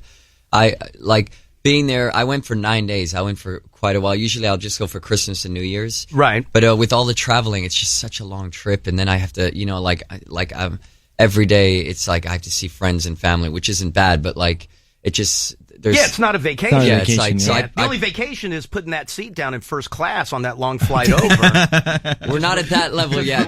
We're not at that level yet, Elliot. But you know what? Because we're on air, we might as well just pretend. Yeah, exactly. We've actually only flown first class once, like on an official international flight, and we used up all our miles, and it was really, we did it in a really like bad butt way, and it was like. You can say badass. That's okay. Oh, I can say that. Yeah, Okay, it's okay, America. cool. All right, okay. So, wait, what did you do? So we went to Japan, and we had this direct flight from New York to Tokyo. Right. And we were just like, how many hours was it? It must have been like 16 hours, something like That's that. a forever long flight. So we were just like, oh, what are we gonna do? And now we decided we're only flying Delta so that we can just get those miles high really fast, and which has really worked for us. Before we were just taking whatever, flight like on a compromise thing. So we used all our miles to get first class one way. This is on United. So the way back sucked, but the way over there was just like. Was it great? Spoiled us, scarred us, and spoiled us for life because. I was gonna say, did you guys go nuts? That's a long. Absolutely. Actually, we have a. And all of the roadies were with us, and we didn't tell them. So we were like we're not gonna tell them. We're gonna sit down. So we're all sitting down waiting to like enter, and then it was like, ding. We'd like to welcome all the first class passengers, and then the three of us got up, and we're like, "We'll see you on the plane." And we walked, and then just like, if I could cuss, you would have heard this whole thing. It was just like a choir of cussing. Yeah, but then we did the right thing there. You high-fived them as they walked by you. Well, that too, but we got them drinks. We brought them drinks back and stuff like that. That really is doing the right thing. Right? As a drum tech walked by, I was like, his name's Dodie. I was like, Dodie. He was like, he looked, and I was like, straight into bed mode. That was amazing. And funny enough, I actually got to sit next to Marky Ramone the whole way over there. Did you really? Yeah, that was great. He was such a nice guy. Dude, Dude, how awesome is that? It was really, really awesome. And Your it was drum one tech of, didn't it's sit one, by him. It was such a weird coincidence, and he was such a nice New York. He was very New York. Yes, he is very much. But really, really cool. He's pretty cool flawless, guy. actually. Yeah, he sat the whole entire time. Perfect hair. Perfect hair, sitting with his sunglasses, like 16 rings, and his big leather jacket, and just drinking a glass of wine, and like sitting in like he literally didn't even put his seat down, just sat like bopping back and forth and like 16 half hours. in and out of sleep. Holy crap! Full like Ramones. Like if you turned around, it's like a press photo. It's right behind you. Like, so awesome. Yeah, but such a cool guy. Like That's he was awesome. You know, because you never know what to expect. But he was just so down to earth and really, really nice. And he was asking the most questions, which was even was he really? Yeah. That's just pretty like sweet. super interested in everything. So yeah, but I mean, think about it. If you're him, it's been a long time since he was the up and coming band. Yeah, that is probably fascinating for him to see what it's like now versus what it was. Totally. You know, God knows how many years ago. Yeah, absolutely. And it was funny to hear how he spoke about New York and the way that they would tour. Like they literally just did van touring the entire time. Like he was telling all these stories about like, and it was like how the merchandise is like that. The thing for them. Yeah. Oh, I would imagine. Yeah. No, I would imagine they which still has sell become like crazy. it's become like an iconic symbol and T-shirt. Like people don't even really know what the Ramones are, but they'll have T-shirts of them. Right. But were you flipping out? I mean, obviously, really. what you do, you would be like, "Oh my god!" I actually, it's weird. It's weird because, to be honest, like I was like, I know this guy, but I don't.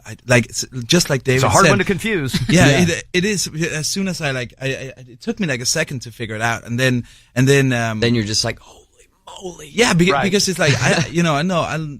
It's like and it's an influenced iconic us. band. Yeah, they definitely influenced. I mean, we have songs, really?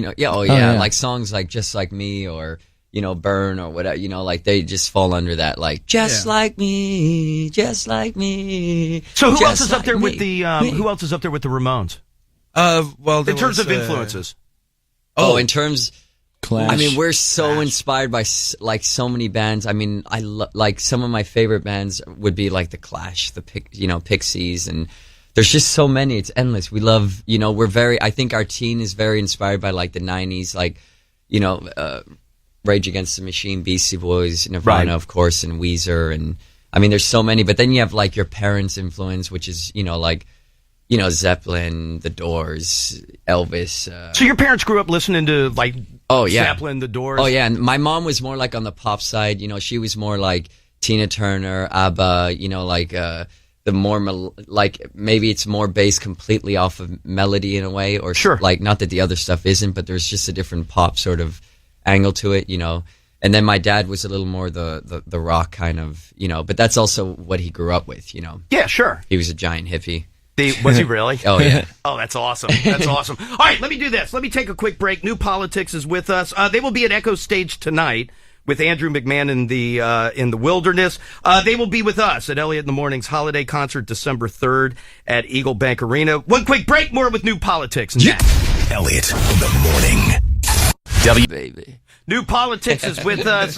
Vikings is out and available now. What was that record you wrote while you were out with Fall Out Boy and Paramore? Yeah, Yes. most of it definitely in the back of our bus. We set up a little studio and just went nuts. So, but now, and I would assume that's completely different than other than who you were out with, but different than how you've written in the past. Yeah, definitely. I think we almost went back to how we originally kind of did it in Denmark, which was maybe a little less thinking.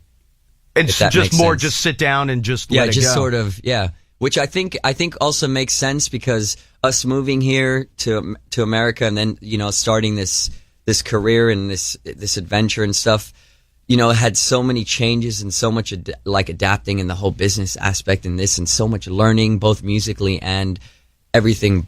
But was that hard? Was that hard to do? Absolutely. Oh, finding balance, I think, is the hardest thing for any artist. But what about you toured around before that? I don't want to say just dancing, but doing theater and dancing and stuff. But to pick up everything and just move from Denmark to New York, was that? But I mean, did it just seem easy, or was that pretty rough? I think looking back at it now, I think it was just us being very youthful. it was like a juvenile sort of, you know, approach on it, because, you know, it's like we grow up in Denmark with a lot of like UK, you know, music and then the American scene, right? The music scene. So all we want to do growing up in America is, you know, be these cool, you know, cool bands that come out of, you know, the UK and America and stuff like that. Of course, we have our own thing, but I think, you know, having this opportunity of being signed to a major label, I mean, that's kind of stuff you hear of. It's like a Knight's Tale. You know, sure. Like, so like when that opportunity came, it was so surreal for us that I think it was just like the youth in us that was just like, you know, but not youth stupid, just youth naive. Oh yeah, totally. Yeah, totally. I mean, we believe in ourselves and we're sure. You know, like we believe that, you know, like have like that fire and everything that is in us is like, it's what keeps us alive. You know, we continue to learn, we continue to grow, we're continuously inspired and stuff. But then coming here, that change is just, I mean, everything, you know, even if it didn't have to do with music. Did you even know where you guys were going? Like when you took off out of... I had no idea. Like New York was like, it was like, you see it so much in movies. We've never been there in our life. Right. And it's just like... You had never been to New York when you moved there? No. I assumed that you went there because you had been there like with the record company or something. No, they flew us out there to play some gigs and kind of, because they heard of us through like YouTube. Yeah, sure. All of that kind of stuff. And, yeah, it was just, and then we just got over there and like, I remember we stayed close to Times Square the first time we were there. Right. It was just like, you couldn't stop looking up. It was like. It's great. We actually, when we came back, because we had only been there for a few days. Right. And when we came back, you know, because we knew that we were signing the record deal, in the meantime, in those 2 months or something, we had been home in the meantime, we gave everything away, all our stuff, and packed literally a suitcase each. Wait, what did you give away? Like all your crap from home? Everything. I had a grand piano and stuff. You gave away a grand piano? We had to. Forget that whole youth naive. Yeah. That's youth stupid. That's more like, you know, this is something you really want to do, and you've in some way it was a fresh start, because you had to. It was like a repossession of all your stuff, and you're like, okay, so what do I actually need? Like, this is my clothing, this is the sound card that we record on, this is a microphone, and now we're just gonna go over there and we're gonna get some new stuff and then, you know, this is a new chapter. That takes a set of balls, though. I think it really does, but and that's what like my point is kind of like maybe we're youthful and didn't have a set of balls. Right. Which worked to our advantage, you know? Yeah, no, I guess if you would have thought about it, you would have never done it. Totally. Then it gets scary, but like you're just so into it, and you put your heart and soul every day. I mean, we do this 24/7. Right. So it's like, you know, we breathe and eat music. So it's like, you know, when this opportunity comes, you just kind of like, it's also very easy to go kind of blank on it, which is also dangerous because you're so emotionally attached to it. Right. So it really can also be like a roller coaster ride, but that comes with it. I mean, what is art if you don't have that, you know? Exactly, and you spend your whole life working on it 24 hours. So to say, okay, this is something we really want to do. This is a chance of a lifetime, which it is. Right, know? yeah, sure. Yeah, you know, there's 5.5-6 million people in Denmark. And this is a chance to do something where you're like America, like all the movies, all the stores, everything, all the, like, you know, at least 50% of the music that you listen to, right? If not more, is from here. So for us to, you know, to have this chance is something like, if you say no to it, then you know, that would be stupid. So, and we I mean, Denmark is a very advanced country. Sure. And like, I mean, I'm so in love with America. Right. It's no, that's awesome. That's and great. I sincerely say that I'm just like America really is like, we forget sometimes, I think, because we're so caught up in it, but the opportunity and quality of living and other things are very high here. Right. Like, that's not to say there aren't problems and not to say sure. there isn't, you know, a sense of poverty and things that have to change and get better. Of course not. Right. I mean, you know, but like in general, America just, it's like, when you come here, I remember like first coming to New York, and it's just like, it's so inspiring. Right. There's everything. Here's what I love. You talk about like being in Times Square and like looking up and you're like, oh my God. And then you look over at Lewis and he's like, oh, great. You're in Times Square store. Yeah. Yeah. I grew up in New York. We avoided Times Square. You never went to Times Square. Well, I do now. We last place to go. No, I definitely do now. Right. But no, how did it, but I mean, that begs the question. What was the run-in? How did you guys end up? I mean, I get you two, but how do you end up with Lewis? Well, it happened so fast for us. And we had, like, when we started in Denmark, Søren and I were just writing music together. We were just friends that would get together, write songs, and we joined this competition. And all of a sudden, you know, we got accepted into this competition, and we were going to give it a go and see what this was all about, because we really believed in it. And, you know, so we got a mutual friend that was, you know, in another band. He had his own thing going, and he started playing drums for us. And it's just always been a 3-piece band, you know, with the drummer on the side and us going just nuts live, you know, walking on the crowd, flipping off things, throwing guitars and interacting with the crowd. And it's just always been like, I don't feel like people complain about, like, oh my God, they're so boring on stage. They just stand there. But then we, like, when that all happened, within 6 months, we were in New York and had to make this decision of moving here. Right. And it was, you know, such a no-brainer for us. And our drummer was always sort of in a pickle, if that's the right word. Right. Like, yeah. So he had his own thing, and he had a Lewis. girlfriend. Yes, that's how we say it. Yeah, that's how it's how a it is. pickle, dag, nabbit. No, that's have a southern more, accent now? No, that's southern. You're like, give me the coffee. I asked you a question. When he gets mad, it really comes out. I'm always like, what are you saying? You want to ask me? So the drummer was in this pickle, didn't know what he was going to do. Exactly. So he decides to go back. Right after we do our first tour and stuff, and so we decide, of course, to stay and stuff. And we were just on tour with a friend of ours that was filming, documenting, and he just got off tour where Lewis was playing drums, and he was like, "Yo, I know this guy. He's a waiter at Chili's." And were you really a waiter at Chili's? Yeah. They have the best wings, bro. Their wings are fantastic. Yeah. You got my wife worked at tell Chili's. you got to tell that story about how you played Madison Square Garden. You were like, it was one of my. It was the best worst day of my life. Why? What'd you do? Well, I was opening before I met New Politics. I was just like a hired guy playing around for anybody. Really. Yeah, sure. So I was in the opening band playing on the Justin Bieber My World tour. Right. Which sounds awesome, but it really, you know, whatever. But it was. We played the Garden the night before, which was like a big big huge thing for New York and for anybody. My parents were there. The next day, the tour ended. I had $0. I was taking shifts again at Chili's, and I got on Long Island, you know, and I got this noticed. Is so awesome. So I'm like already the lowest I could be at that point, and then I get at the restaurant.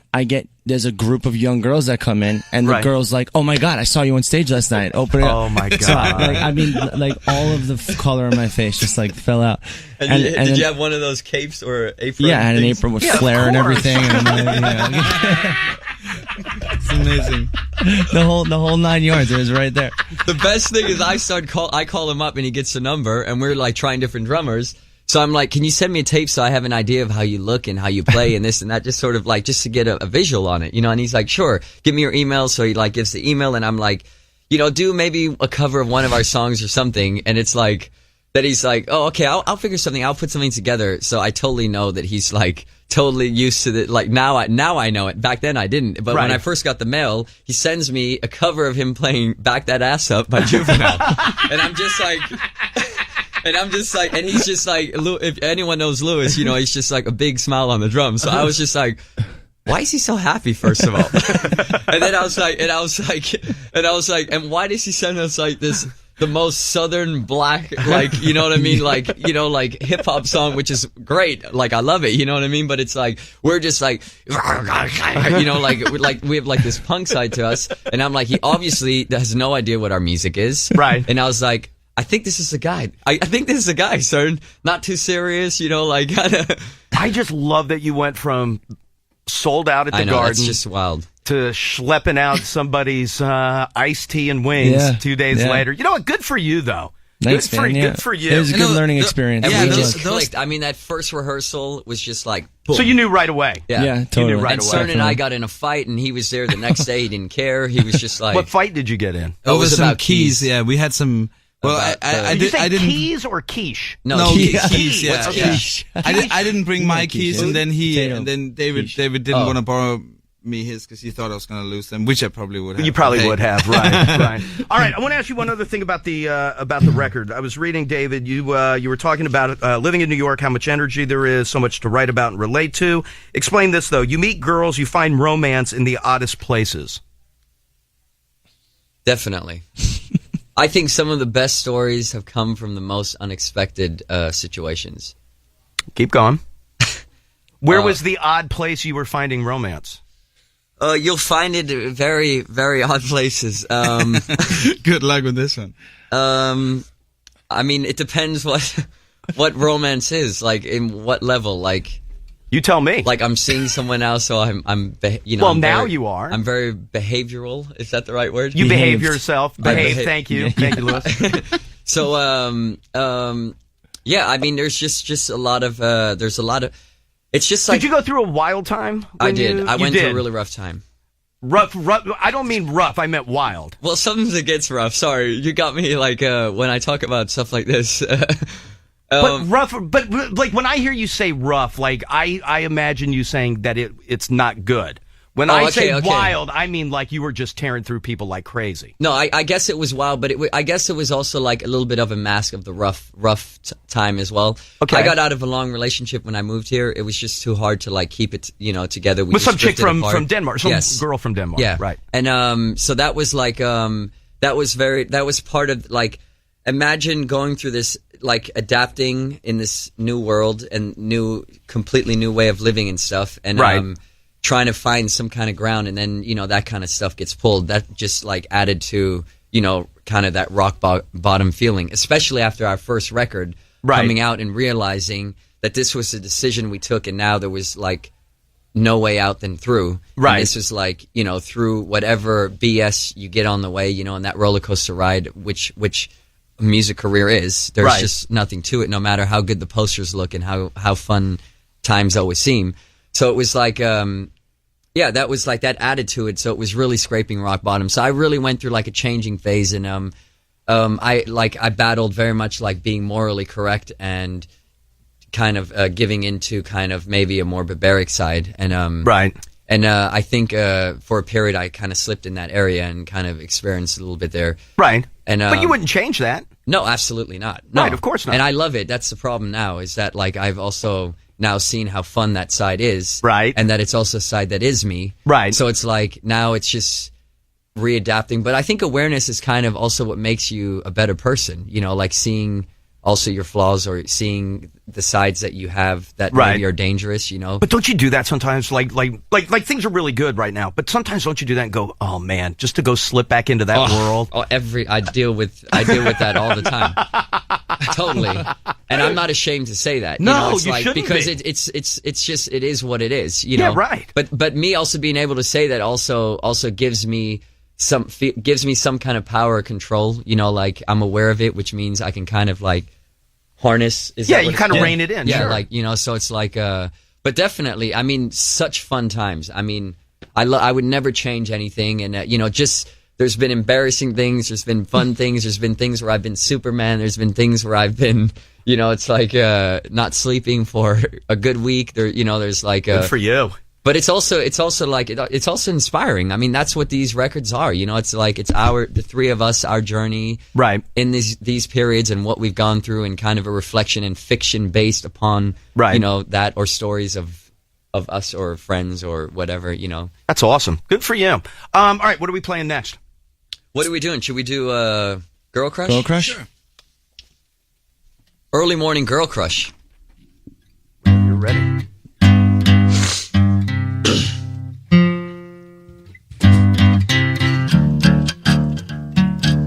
Sorry, this guitar is a little off here. I can tell. Where's our guitar tech when we need him? Back in economy. Yeah. Exactly. All right. I won't say anything. You got me. All right, here we go.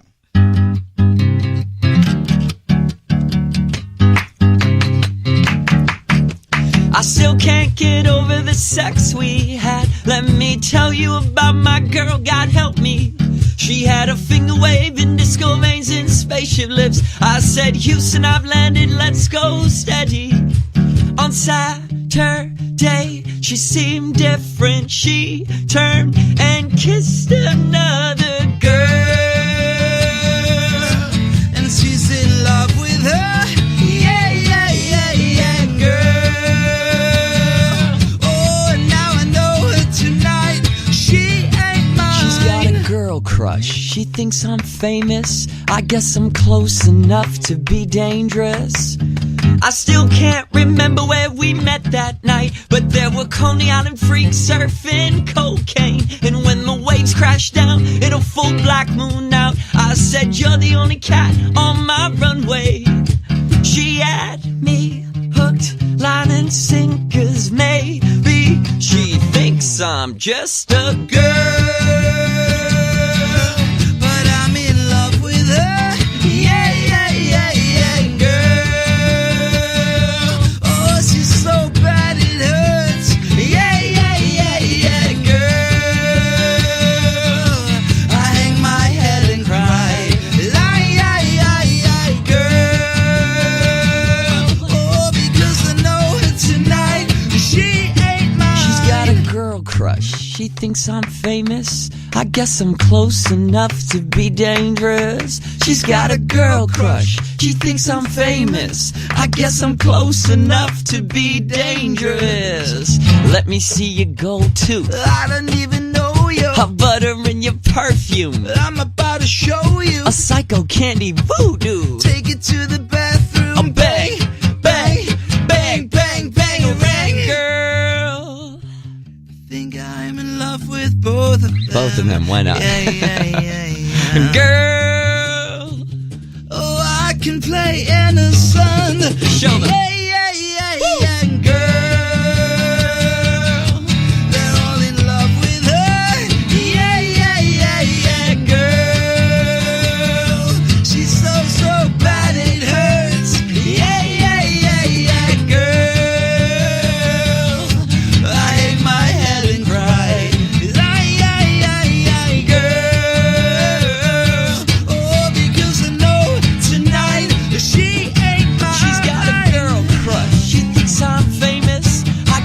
Close enough to be dangerous. She's got a girl crush. She thinks I'm famous. I guess I'm close enough to be dangerous. Yeah.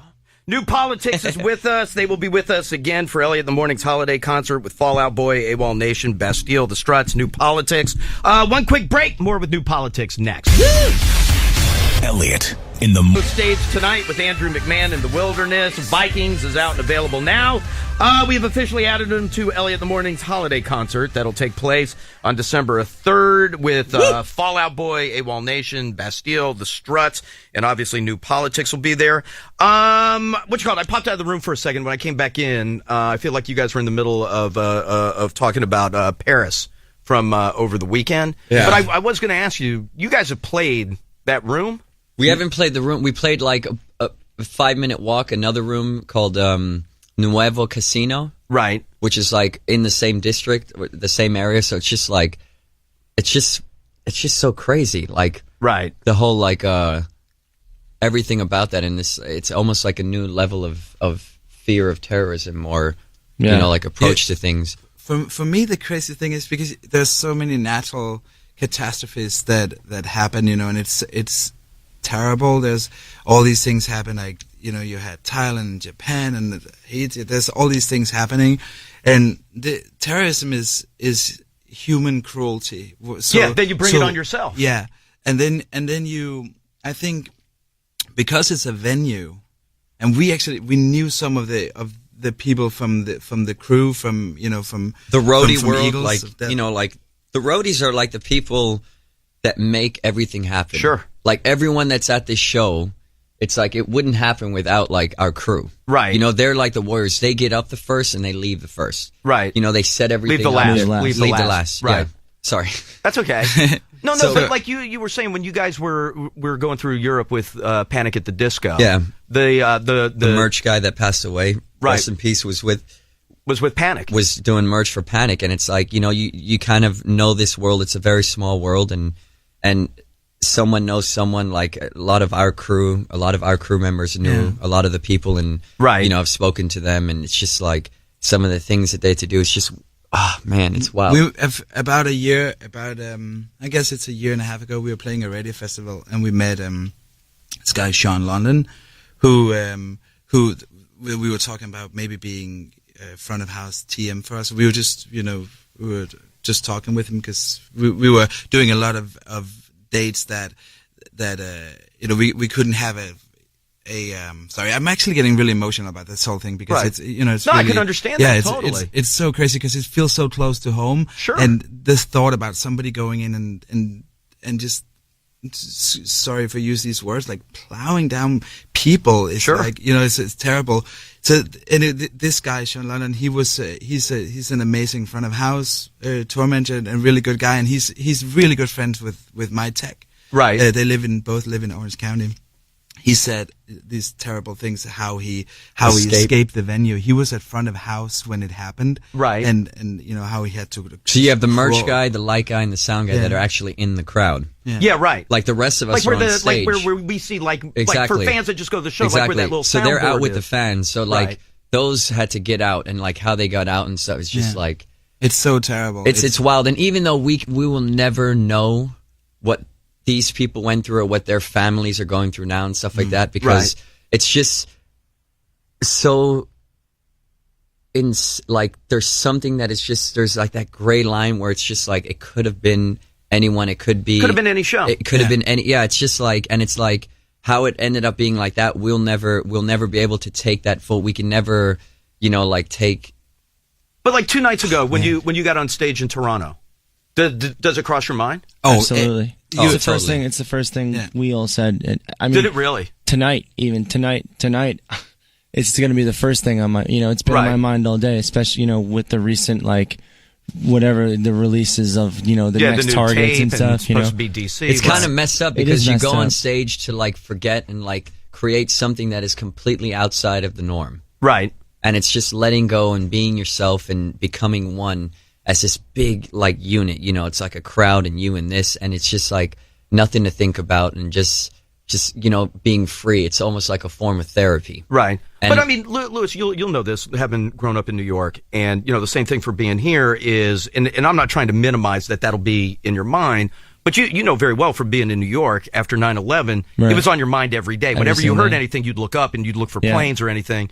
Over time, it doesn't permeate every thought or every day that you wake up, or if you hear a fighter jet, it's not always top of mind that something's going on. But when things like this happen, though, it definitely remind you go back. Oh, absolutely. And you just, I don't know. I think it's. I mean, for everybody involved or not involved, it's a reminder of how fragile everything is, and how.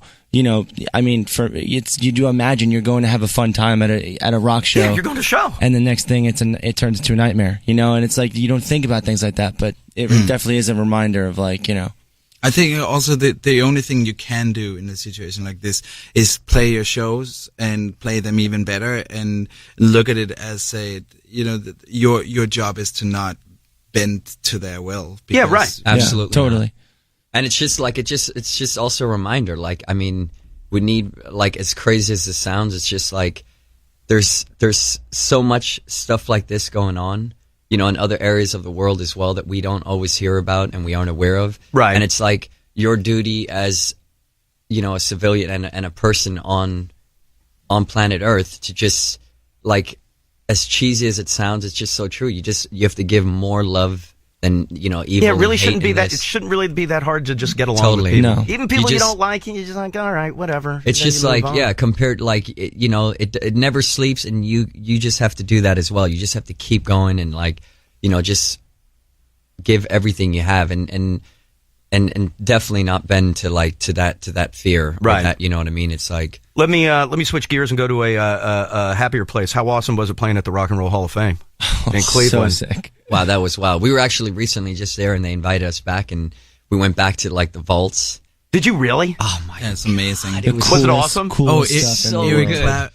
One of the first things we saw there was Eric Clapton's guitar that he played at that big garden show with John Lennon, and it had been used only for a few shows. And a Gibson, custom hollow body, brand like it looked like it was immaculate brand new. Oh, so Beautiful, you guys just all beautiful. geeked out? Like I would imagine going God. there, it's like, oh my god. And it was like Beastie Boys, Lear from Beastie the Boys, the Intergalactic Clash. video. Chuck Berry lyric sheets, Billy Joel lyric sheets, like written on like Green Day, just just written on napkins like and stuff. And It it's was really so cool. it's so inspiring to see that as well, because like one of the things that was really like I was really blown away was like looking like when they were like looking through The Stranger, Billy Joel's lyric books. Yeah. Right. It was like there was like these massive timeless evergreens, like Moving Out or Uptown Girls or whatever. The scenes from an Italian restaurant, like Yeah. and like 4 pages were just like just crossed scribbled, out. and then there was a period that's of like awesome. That's 14 awesome. pages where it was just like different songs that probably have never seen the light of day, just scribbled Right. out. And I was like,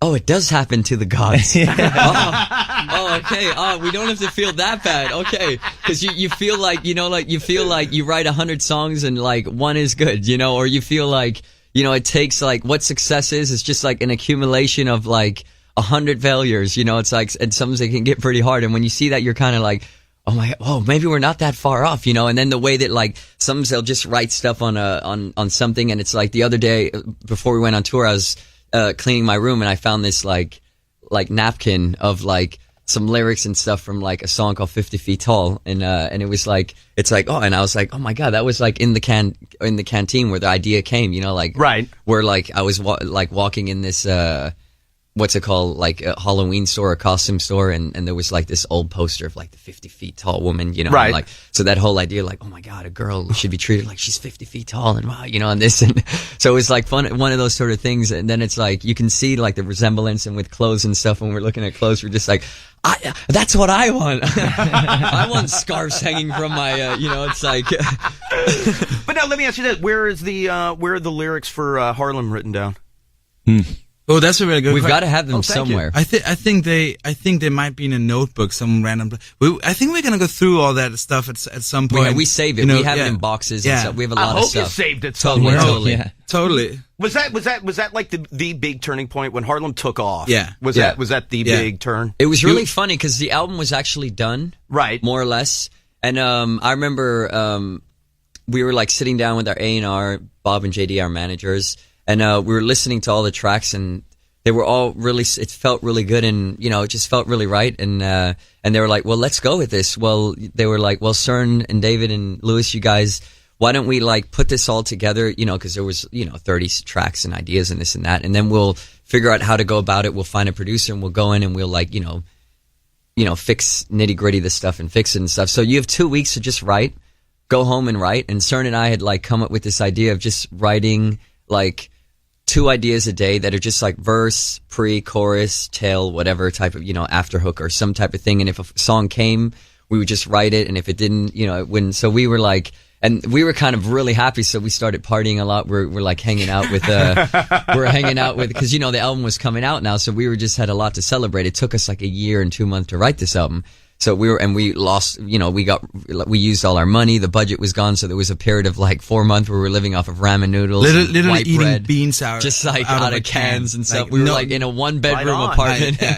So it was like, we also learned our lesson on that, hence we try to save our money for rainy days. And, so we were like, partying and stuff, and, we were out, we were at, what's his name? I had previously rented a bedroom, whatever, in Williamsburg right by the train. So I had this awesome place, and my roommates were never home, and they had this backyard, and downstairs was this awesome Dominican guy who always had parties and always had friends over, and right, and really good friend. And they had a of ours really now, cool, like sort of like alternate, like a kind of punk sign of, like it was like an edgy sort of like Dominican style traditional punk Dominican. That's pretty cool. Oh, it was awesome, so like with badass. all the guida and the drum, everything. But it was punk. It was awesome. Oh, that's awesome. Yeah, it was that's so pretty great. Good. So we would have parties there, and met this girl from Harlem, and again in an odd, like in an unexpected odd situation. romance, yes, of course. Which is also really fun because you don't realize how big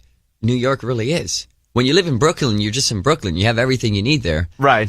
Every once in a while you go to like the Lower East Side or, like Union Square and this and whatnot and, see the wonders of Manhattan. Right. But then if you go like, then there's Times Square, and then you get to the park, Central Park, and then Harlem comes. Right. Why aren't you going the other way where Lewis is from? Why aren't you going out to Long Island? There's a whole other part of the world out behind you. Absolutely. No, I know that. It's beautiful out there as well. No, I love it as well. But that's a good, Staten Island, Long Island, all right, Queens. don't put Staten Island. Okay. I knew you were going to say Jersey City, it's like that's a joy. The Bronx, it's like if you I don't even know anything really about Queens, the Bronx, and Upper Manhattan or Harlem and stuff. So this was going up there, and there was this whole new world and movement in Harlem or whatever that it's it just has so much. New York has so much, right? So it was just funny. But we wrote these 2 ideas every day, and we go back, 2 weeks later, and then we have it was 18 or 20 songs or something, I can't remember, and we're playing all of them, and it's a bunch of gibberish stuff and this and whatnot, and then there's 2 songs on those 10 that actually end up making the album, which became 2 really big songs. One of them is Fall Into These Arms, right, and the other one is Harlem, right, and I just remember they kept going back to those 2. They were like, can we hear that one again, and can we hear that one, and then Harlem was that got 4 listens, and they were like, I think we have to reapproach this. Right. This might be the single, and we were like, wow, you sure? We were kind of I don't know, it's either really good or really bad, but isn't everything like that? We also have to add to this, this is us in the midst of being completely broke. Right. Having nothing. Nothing. Couldn't even go to a bar and order a beer. It was really, really bad, right? Our And biggest hope was we would sometimes have some friends come over, and we would and we would play songs and stuff. And I remember whenever we had, because we had the idea for Harlem laying around, and we would play the demo and be really happy about it. That's a good sign, that's how we also felt about Yeah and stuff from the first album. Right. So it was a really, really cool feeling. And then that it took off was a big surprise to everybody. Right. But it was also the most amazing feeling in the world. Sure. Well, I remember when it was in the 20s and all, I think at that point, I remember one of these guys sent over this video of it's called Flash Mob at a hockey game, right? Where they would all do this crazy thing to Harlem, and I started crying. I was like, this is not happening. This is crazy. And then I just like Soren's inviting people over and hoping that they leave beer behind. That's pretty much what we did. That's what we did. Totally. No, we actually somehow we always managed to make a party. We always managed to have a real Viking, party. The Viking going, tradition. Good for you. Good for you. All right. Well, let's play Harlem, and then I'll get you guys out of here. Let's do it. All right, Lewis. All right. All right. Morning. Go, go, go, ew. Go, go, go, ew. Go, go, go, ew. Go, go, go, ew. I spend my money on the regular miracles, just like you, like me, like everybody else. Up on the sun, looking sad and beautiful, just like you, like me, like everybody else. Yeah. When it gets loud, I turn it up. Oh, shake. Sorry, I actually have to really adjust this microphone because it keeps hitting my head. Damn it, 1, 2, I was just getting into it. I was about to stand on my head. Chorus, here we go. Let's go straight into it. 1, Chorus. 2, 3, 4. When it gets loud, I turn it up. Oh, shake it like a bad girl up in Harlem. When it's too hot, I light it up. Oh, light it up, yeah, smoking if you got 'em. Go, go, go, ew. Go, go, go, hey. Here come the jets, hide my money, can your tube socks run? Like me, like hell, like everybody else. Hair metal on a Japanese boombox.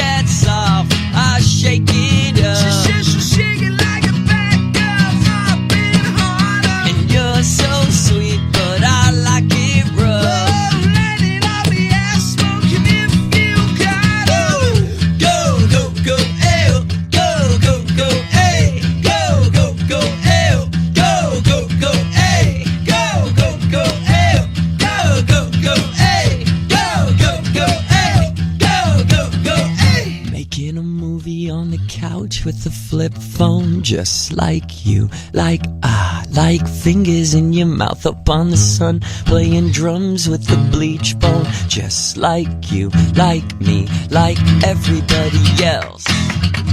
Last time.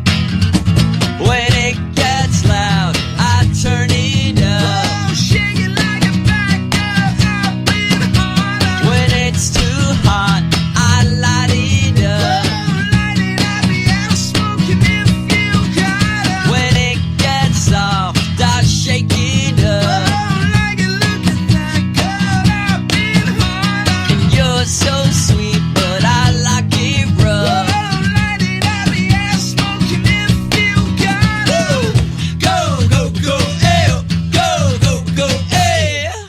New Politics is with us. Thank you guys very much for coming in. Thanks for having us. That was fun. Tonight at Echo Stage with our buddy Andrew McMahon in the Wilderness. Elliot in the Morning's holiday concert. New Politics officially part of that on December the 3rd, along with Fall Out Boy, AWOL Nation, Bastille, and the Struts. Vikings is out and available now. Again, thank you guys very much for coming in. Thank you so much for having us. Take a quick break. It's Elliot. I told you I would have Garth Brooks tickets for you.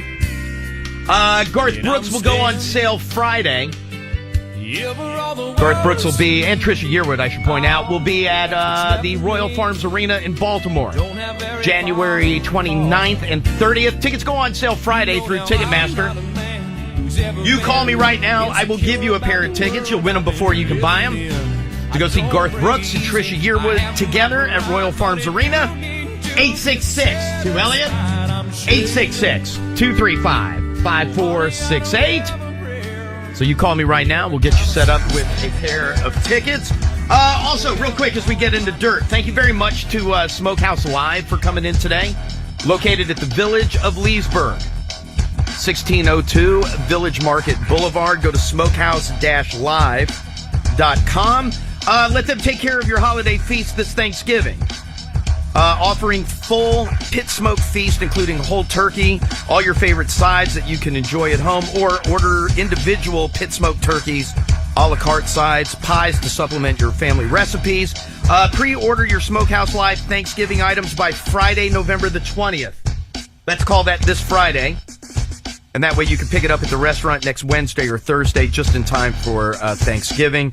So again, go to smokehouse-live.com, click on catering and events, and you'll find everything that you need there. So again, thank you very much to Smokehouse Live for coming in today. All right, Diane, let's get into some dirt, please. So obviously the bigger entertainment story of the day about Charlie Sheen revealing that he's HIV positive, which everyone expected. Apparently, though, I guess some of his managers and lawyers were strongly advising him against doing this big talk with Matt Lauer on the Today Show because they're worried. Of what? Well, they're worried about people coming out of the woodwork and suing him. Right. Okay, well, he's going to get that anyway.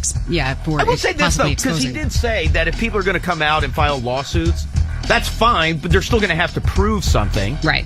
And listen, the other thing is, if you're him, what did he say? He's paid out more than $10 million over the last couple of years, handful of years, to keep people from going public. Right. So he's already been shaken down for $10 million. Yeah.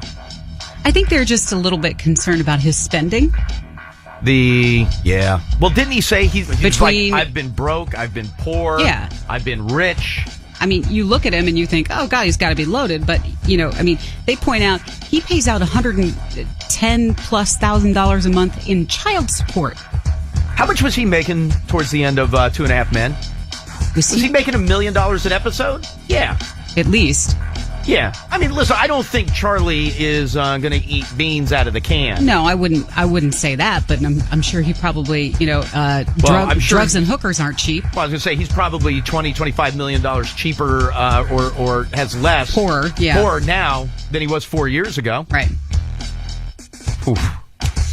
Voice is back tonight on NBC. Series premiere Chicago Med is on NBC tonight. New spinoff between Chicago Fire, Chicago PD, about the city's new trauma center. Scream Queens, NCIS New Orleans tonight. We find out on Kimmel, People's Sexiest Man Alive in honor of their 30th anniversary. Terps and Hoyas tonight on ESPN2 from the Xfinity Center. A homeless man pleading not guilty to attacking and threatening to kill NCIS's Pauly Perret. This is the thing we were just talking to Kevin Frazier about. Yes, he did enter pleas to false imprisonment by violence and making a criminal threat. He could face up to 4 years if he is convicted. Dixie Chicks announcing that they're going to go on a big U.S. tour next summer that'll last into October. Big because it's their first tour in 10 years. So that means everybody's together. Natalie Maines is with them the whole thing, right? Mm-hmm. Yeah, everybody's back. And that tour will stretch from mid-summertime until early October. Ryan Gosling confirming the speculation that he is going to star in Blade Runner 2. Called it. Which... when have you ever talked about that? Maybe I was talking to the other people. A sequel to the old 1980s Harrison Ford movie. There's also a remake of the Memento movie in the works. The original grossed about $40 million after premiering at the Venice Film Festival way back in 2011. But that was the movie that made Christopher Nolan a much more, respected filmmaker. Also, Matthew McConaughey is in early negotiations to star in the Dark Tower. That's from the Stephen King books. Right. Back in the day. Pardon me. Fantasy Western. Win-win. Better Call Saul, Season 2, coming out February 15th. You may have heard that Bruce Willis is playing the James Caan character as they're doing Misery on Broadway. Yes. You may have heard it's been selling out. Okay. You may have heard that Laurie Metcalf, the woman who is the sister from Roseanne. Yes. She plays Kathy Bates' character in the Broadway version. You may not have heard that Bruce Willis is laying a big pile of duty on that Broadway stage. Is he really? They said the reviews for him are horrible. Oh, I thought you meant literally, he's supposed to be in that bed, he crapped himself. No. Bruce Willis is incontinent. They so the said show the sucks? Reviews for him. Right. They said, Laurie Metcalf's been getting some pretty good reviews. His are horrible. Who was the guy in the movie? Richard Dreyfuss. James Caan. I just said that. James Caan. I'm sorry, I wasn't paying attention. I was looking up Star Wars Battlefront. Descriptions anywhere from deadly dull to a block of wood. That's not good. And people are paying, huge money. $300 a ticket to go see it because it's got to be Bruce Willis. It's going to be great. Harley Davidson doing something nice in case you didn't know. Oh, this is the free training. Yeah. This is awesome. Extending their free training at their riding academies through next year for members of the military. This is basically designed to get people who are new to motorcycles comfortable on a bike and make sure you got the skills to get the license and start riding safely. They said if there's not a Harley riding academy nearby where you are, then you can go to another certified motorcycle safety program, and then Harley will reimburse They'll reimburse you for it, right? That's pretty cool. Really nice. So again, that's something nice they do for the members of the military. And sadly, it looks as though the remake of the Hanukkah song has been taken down. Oh, you know what? I didn't hear it. I only read the lyrics. Lyrically, it looks awesome. Very funny. Yeah. Well, of course it is. It's Sandler. So I guess it was part of a comedy show he was doing at Carnegie Hall, right? Carnegie Hall over the weekend. One of the verses, Joseph Gordon-Levitt. Okay, Diane, please don't. Well, you can't say it in a normal voice. Don't. Go ahead. Joseph Gordon-Levitt enjoys eating kugel. So does Stanley Jake. Kugel. Go ahead. God's sake. Well, no, but if you're going to disparage Jews, at least get it right. Put it in the public file. So does Stanley Jake Gyllenhaal and the two guys who founded Google. Good. Maybe we'll be on tomorrow.